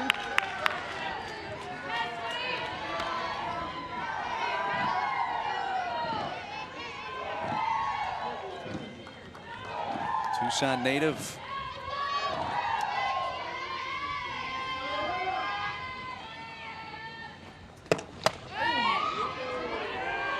Kilfoyle falls behind again and nearly hits Scoopin with that pitch. 2 balls, no strikes. Well, this is an Arizona offense that we have seen battle in this game. They are gritty. They are determined. I mean, they're one of the top scoring teams in the country. They have a good combination of speed, power. They've got 4 hitters with double-digit home runs on the season. Also a lot of infield hits, showing you they have speed as well. They've got a long way to go here in this game, but they do have the offensive firepower. They can just chip away a few every inning. Kilfoyle hit the high part of the zone on the previous pitch, gets the high inside edge there to Scoopin and levels it at 2-2. Well, Lexi Kilfoyle has been on another level here in the postseason. Very difficult to score against, very difficult to get a base against. Man, what an at-bat by Scoopin. She has her 3rd hit of the game as she drops that into left field. Hit number 8 tonight for the Wildcats. That was a pro at-bat by a senior right there. And we've seen it all night long. Really looks for this pitch on the outer half. This one's elevated, something she hasn't got a lot tonight, but she keeps her barrel high through the zone, keeps her hands strong through the zone, and drives it the opposite way.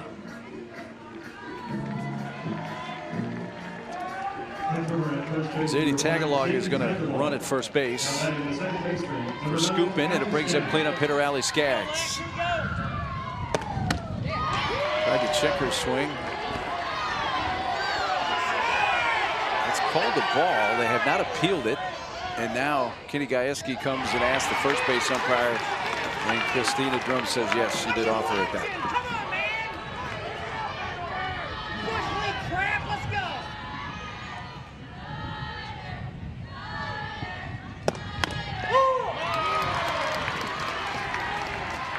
Where Kilfoyle is so impactful, works from ahead consistently, and can throw 3 different speeds. And so as a hitter, it's really tough to hunt one speed or one side of the plate, because she's had such great command all season long, but specifically in the postseason at spotting the ball on both sides.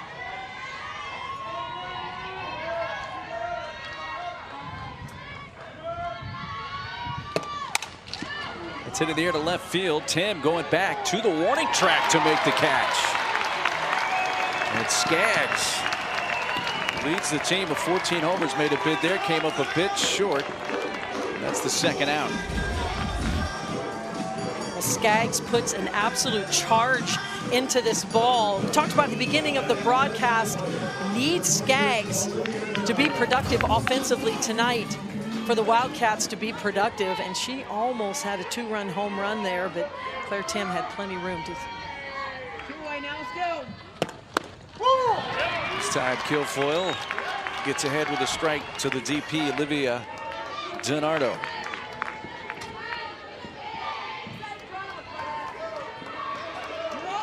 Olivia lined out in the first, struck out in the third.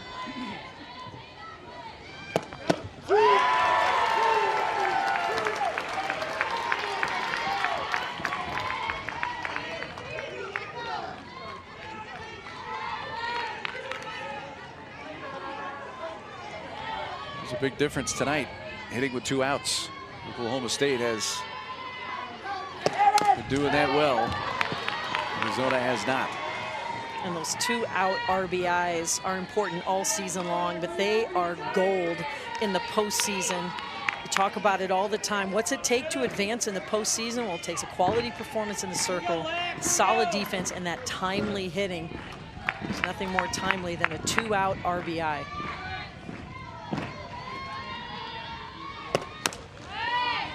Just able to make a little contact to stay alive.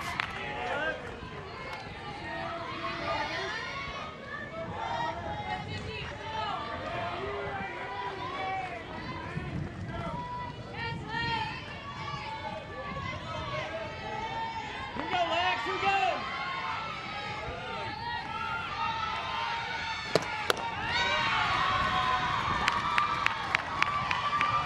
70 miles per hour, definitely up and out of the zone, but Kilfoyle bringing the heat. Yeah, and working up in the zone, that's something we haven't seen quite a bit. She really hasn't settled in as much as we've seen yesterday and early when she came in this game a couple hours ago. Just not the command you typically see from Kilfoyle, as we mentioned. A lot of first pitch strikes, a lot of working from ahead. Rarely gets to a 3-ball count. But she has labored a little bit here after the restart.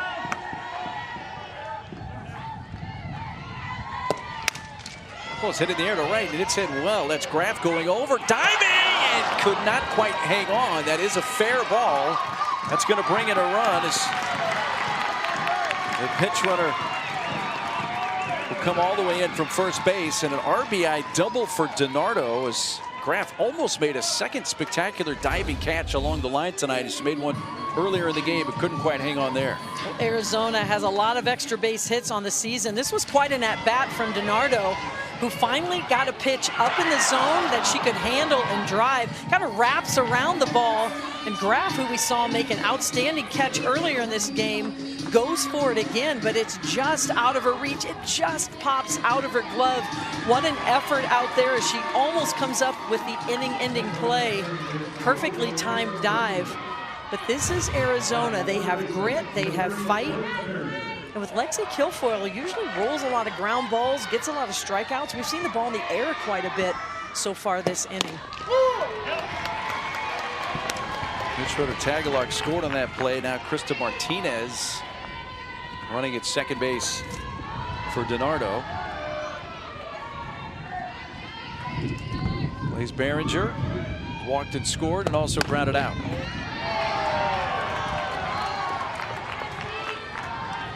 Kilfoyle came in with the bases empty after a 2-run home run by Emily Shep in the 4th off of Rosenberry, and quickly struck out the first 2 hitters. Got a comebacker from Kennedy. Pickoff attempt back to second. But then she had to sit like all of us for 2+ hours.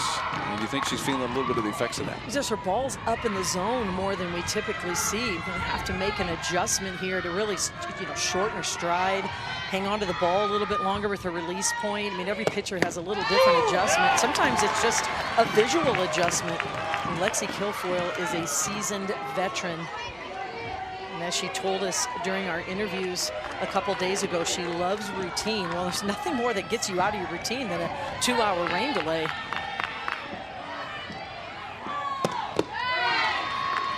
Another deep count as it goes full. And plays Behringer.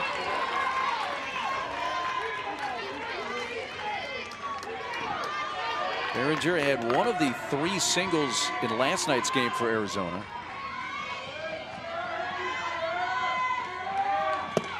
Takes the 3-2 pitch in the air to left, and Claire Tim drifts back and to her left to make the catch to retire the side. Wildcats do pick up. Present after present after present, and so much fun. And guess what? We get to do it all again tomorrow, as that's half the field that is trying to get to Oklahoma City. Stanford's 1 out away from setting up another winner-take-all game tomorrow. They're up 3-0 on LSU with 1 out to get. We'll see how this plays out, but if Oklahoma State were to hang on to this lead and punch their ticket to the Women's College World Series, this would be the only ticket punched on this Saturday after UCLA and OU did last night. And with 6 potential teams that could have done that today, that's quite the feat. And Stanford just indeed did win. So that's going to set up a decisive game 3 between LSU and Stanford tomorrow out on the West Coast.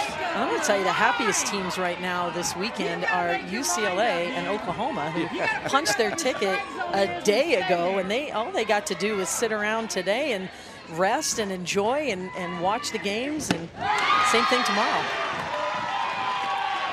There's a strikeout to begin this top half of the 6th. Long goes down on strikes.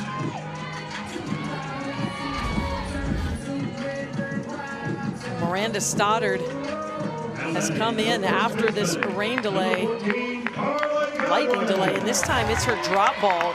It's her best pitch that she throws, is that pitch down in the zone. And when you're a power hitter and you've got something down and in, can't do a whole lot with that. Get extension.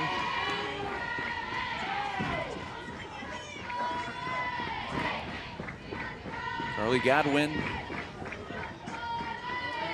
1 for 3 with an RBI double in the 1st. Homered in yesterday's game. Stoddard evens it at a ball and a strike.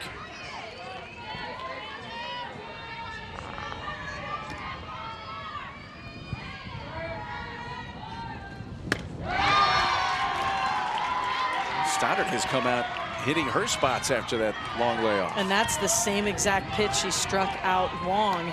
And both Wong and Godwin, big power hitters in the lineup, a lot of RBI. They like to get extension.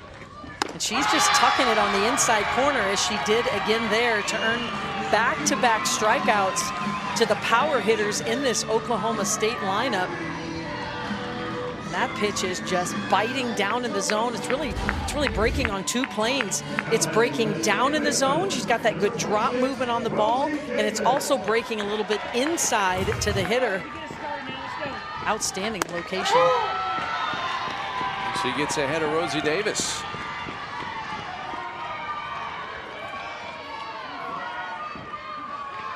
Rosie's been on base all 3 times up, including a solo home run in the 3rd. Wow. Well, this is the Miranda Stoddard. You know, Caitlin Lowe gave her the nod to start yesterday in game 1. Felt like her experience, her maturity, her poise would be a good start for Arizona. We didn't see that yesterday, but sure seeing it right now. She's in a good rhythm. This is the, shall we say, least confident we've seen the Oklahoma State hitters at any time through these first 2 games. Least comfortable anyway. And certainly the least contact. You know, this is a team that's just, I mean, I don't know what other word to use besides mashed. They have mashed the ball in both games. The run rule victory last night, jumping out to the early lead today. They've scored in every inning so far. Foul tip. Still a ball and 2 strikes.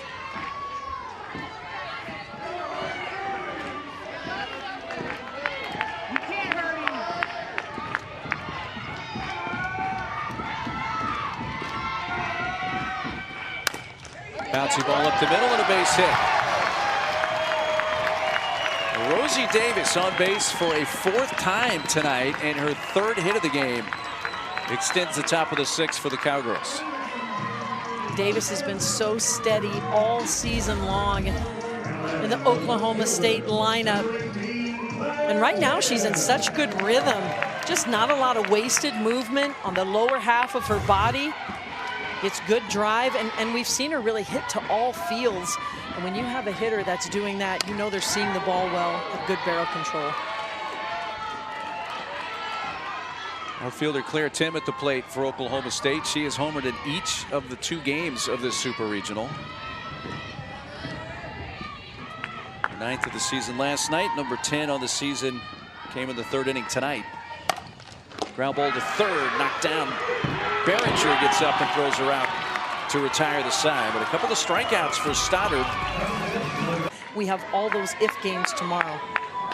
Bottom 3 in the order up for the Wildcats. Emily Shep leading off. She homered her last at bat, hits a line drive on the first pitch out to right, and Macy Graff going to make the catch. 1 pitch, 1 out.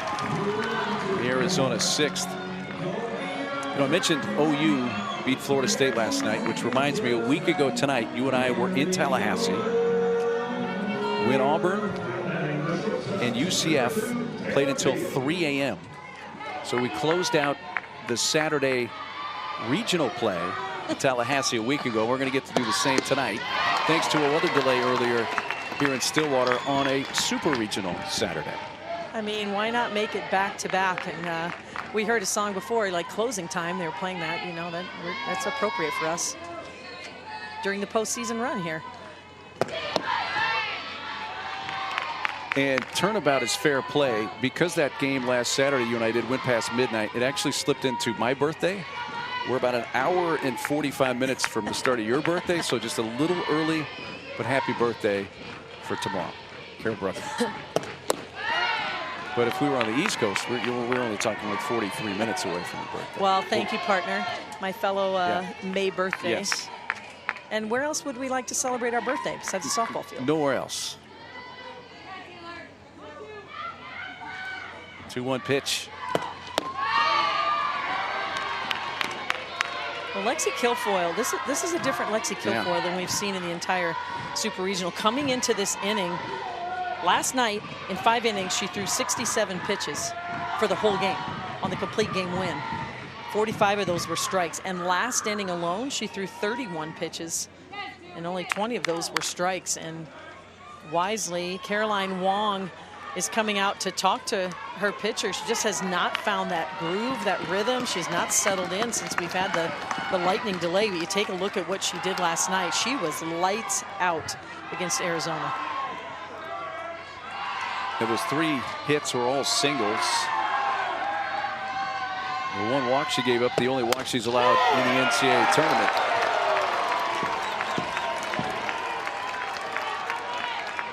Full count on Taylor Beal.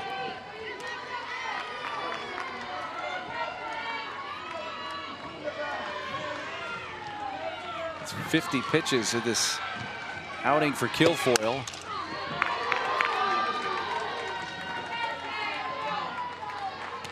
Well, and oddly for Kilfoyle as well, she's just hanging that drop ball a little bit too much, and we're seeing a lot of line drive outs, fly ball outs to the outfield. The Oklahoma State pitching staff rolls more ground balls than any pitching staff in the country. There's one there, backhanded. Bloodworth bounces it over, safe.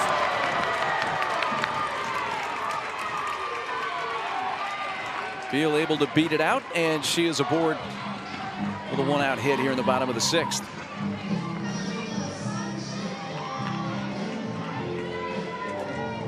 Well, Coach Gajewski does have one more video review, should he want to use that. Caitlin Lowe has used both of hers in this game so far.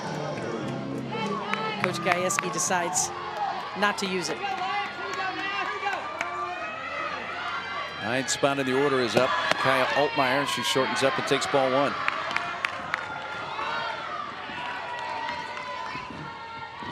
Four balls hit to the outfield already. Hunted foul by Altmaier.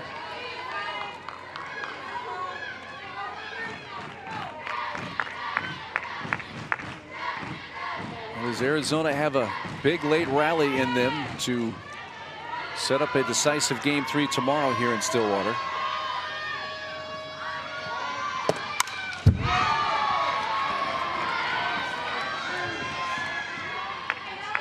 We have 21 combined hits in this game, 11 by Oklahoma State, and now 10 hits for Arizona.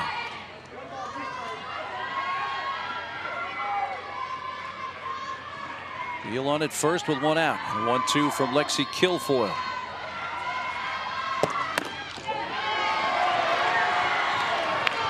Definitely off the plate outside. The crowd that has stayed around, and it's actually a larger crowd than I anticipated after a 2+ hour delay. That's going to be a little bloop into left field for a base hit. Altmaier picks up her first hit of the night, 2nd of this super regional. Arizona keeps chipping away, and they get to the top of the order with Kennedy. And this top of the order for Arizona can do some damage. And Altmaier just has turned the lineup over a lot in this super regional. Gets a pitch once again from Kilfoyle up in the zone. And Arizona, who had a lot of trouble with her drop ball last night, is doing a much better job tonight because the pitch is a little elevated and they're able to attack it in the zone.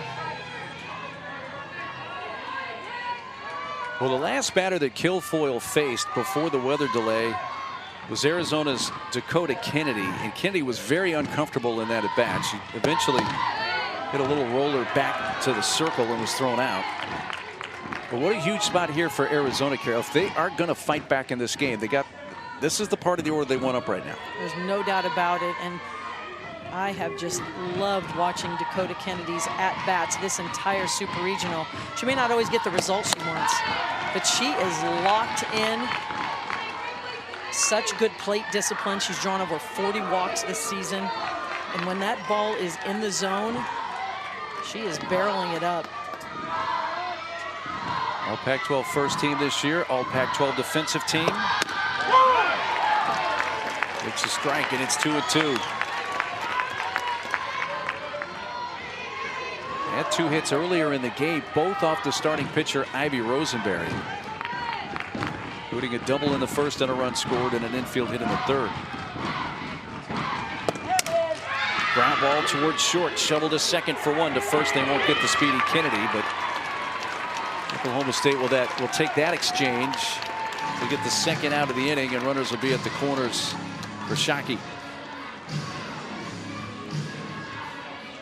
Both of these teams are so solid defensively, just making good decisions. Megan Bloodworth, she's #1 at her position in terms of defensive runs saved of teams in the super regional, and that's just a good decision. They're playing deep. You're thinking about the inning, the score here. outs very valuable for Oklahoma State. Slow tap, charged by third baseman Edwards, and Talon makes the play. Gets Shockey to end the threat. 3 home runs. First pitch swinging, that's popped up near the dugout. And it looks like the catch is made by Skupin for the first out. She disappeared from our view up here and makes the play at first base. I mean, what a game Skupin is having, just leading her team. Been on base a lot tonight on the offensive side of the ball. And this is not her home field, but see how she has her left hand out, trying to find the dugout, knowing where she is on the field, so she's can use her right hand to make the catch. That is textbook on how to catch a foul ball close to the dugout. Kenny Gajewski brings the lineup card. We mentioned Skupin. She's one of the seniors here that possibly are going to be playing their final game. We got Ali Skaggs as well. You know, the other thing is, you see the Pac, once she turns a little bit, you'll see that Pac-12 shield there. Possibility this could be the final game. But we ever see an Arizona softball team wearing that Pac-12 moniker on there? And for all us who have been around the sport for so long, that's sad. It's this is a blue blood program here. It's heartbreaking. And just the fact, we've talked about it a lot this season, that the Pac-12 is no longer going to be a conference in softball, and it's a conference in general, but especially in softball for those who are invested in the sport. And when you think about Pac-12 softball, you think about championships. You think UCLA, of course, you think Arizona, and just the runs that those teams have had over the years. And you think about all the great players that come from the West Coast. I mean, they all grew up watching Pac-12 softball, wanting to play on those diamonds, play for those coaches, be a part of that tradition. And those programs still exist, but not within the Pac-12. And this is the 50th year of softball for the University of Arizona.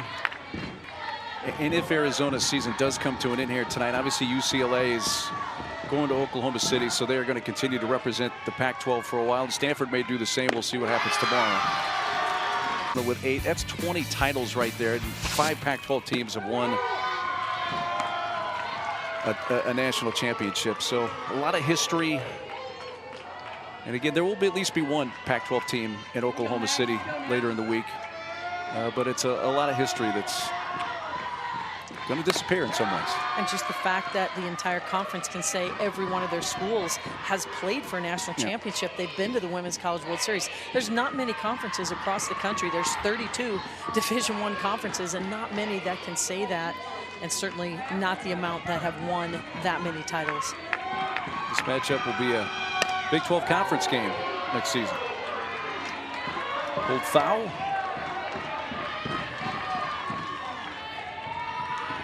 Two strikes on Bloodworth. Couple sack bunts for Megan tonight. She has 11 on the season to lead the team. Well, she may not have the loftiest average batting in that 9th spot, but she does things to help you win, and that's not even including what she does with the glove at short. I mean, the reason she is in the lineup, first and foremost, and Coach Gajewski will tell you, is her defense. That is not her main focus, to be that offensive threat, although she's had some quality at-bats, 2 sacrifice bunts she's got down. And she really is the glue of that infield. Very important part of this program.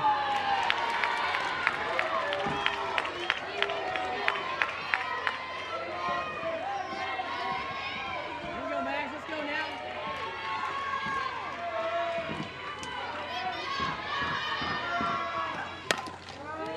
Number 1 pulled foul by Bloodworth. We're looking ahead to the Arizona 7th. It's the 3, 4, and 5 part of the order. That's Skupin and Skaggs, 2 seniors who are going to be the first 2 hitters to come up in the bottom of the inning. 2 venerated seniors for the Arizona Wildcat program. Eighth pitch of the at-bat is in the air out to right center field. Catch by Altmaier ends the top of the 7th. Last chance. 3 for 3 night tonight for Carly Skupin. May very well be her final collegiate at bat.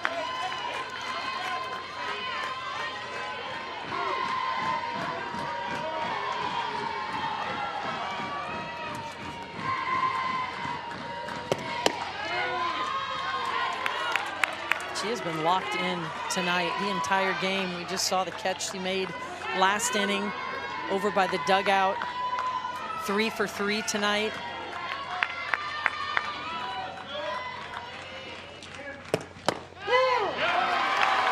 Right in on the fist, called a strike.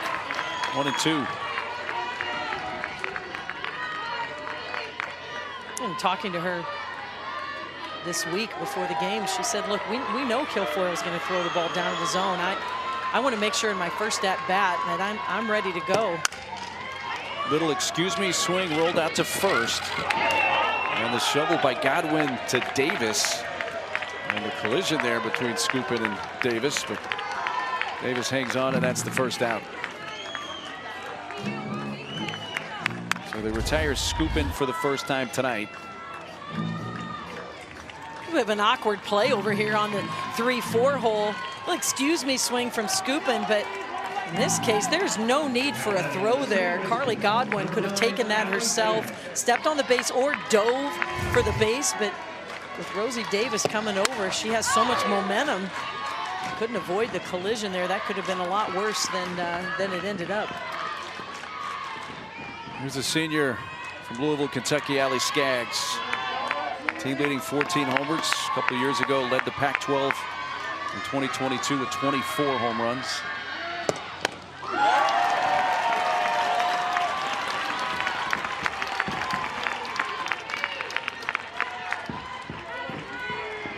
And the hold, no balls, 2 strikes.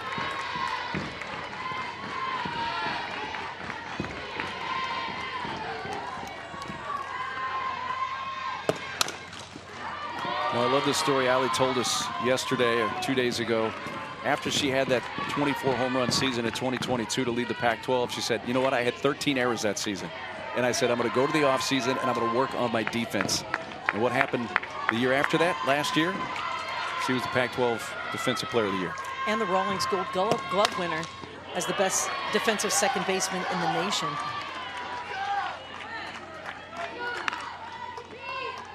She had no errors last year and 168 chances at second base. What a career it has been for Allie Skaggs at Arizona. And been so strong, as you just talked about, on both sides of the ball. High-level defensive player, high IQ, and very explosive player on offense.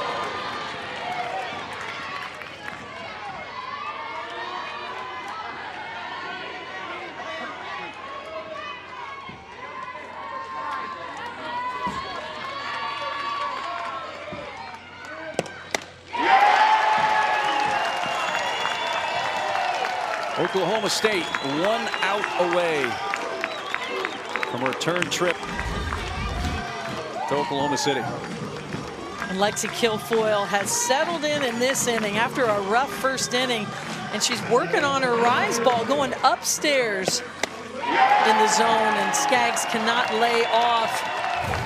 Like what I'm seeing from Kilfoyle, giving hitters something else to think about besides that drop ball down in the zone.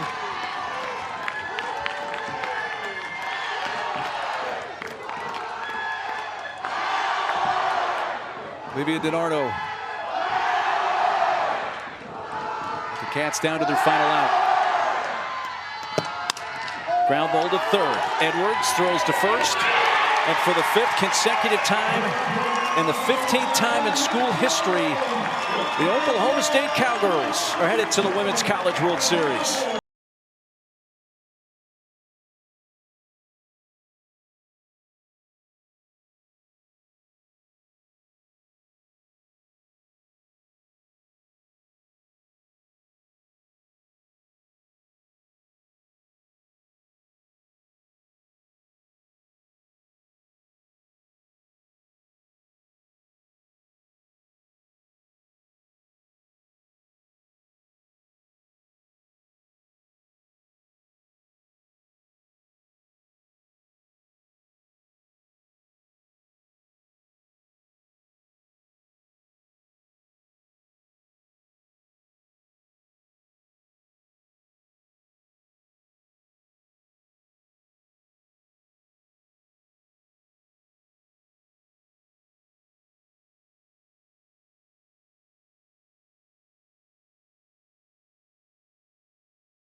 And it starts the inning with that off-speed pitch.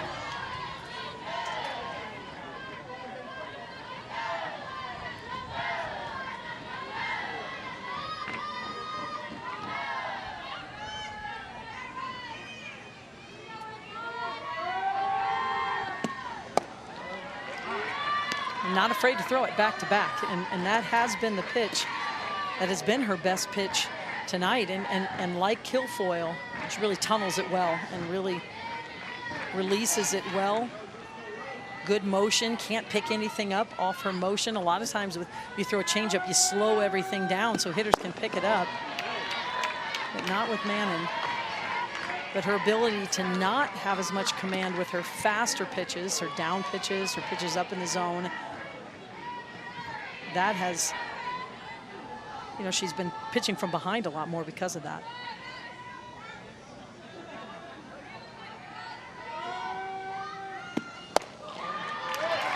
A 4-pitch walk to Davis, who's on for a 3rd time as she had hits her first 2 times up.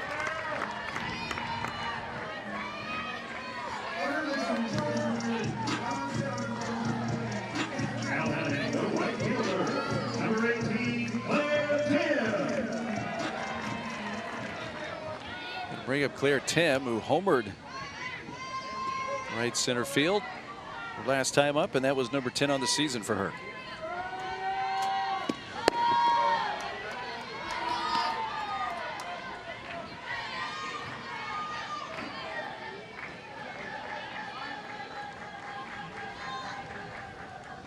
Now the catcher Shep's going to go out to the circle. A little freshman battery there. This is their first super regional experience, just making sure they're on the same page, and Shep giving her pitcher a little encouragement. I mean, she's pitched quite a bit of this game so far. Came in relief very early in this game. And she came in 5 batters into the game with just 1 out recorded.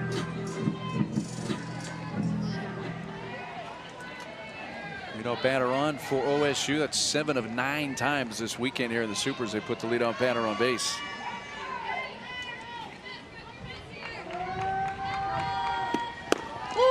And that just puts so much pressure on your defense. You constantly have to be thinking about not only the batter and where the ball's pitched, but the base runner. It opens up a lot of holes. It creates busy minds, a lot of decision making with the infield.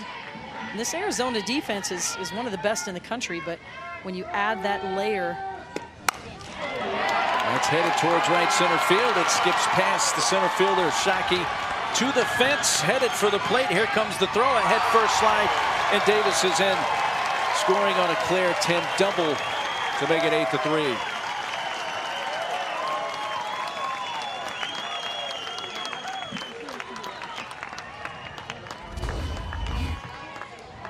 I mean, 6 of the 8 Oklahoma State hits have gone for extra bases.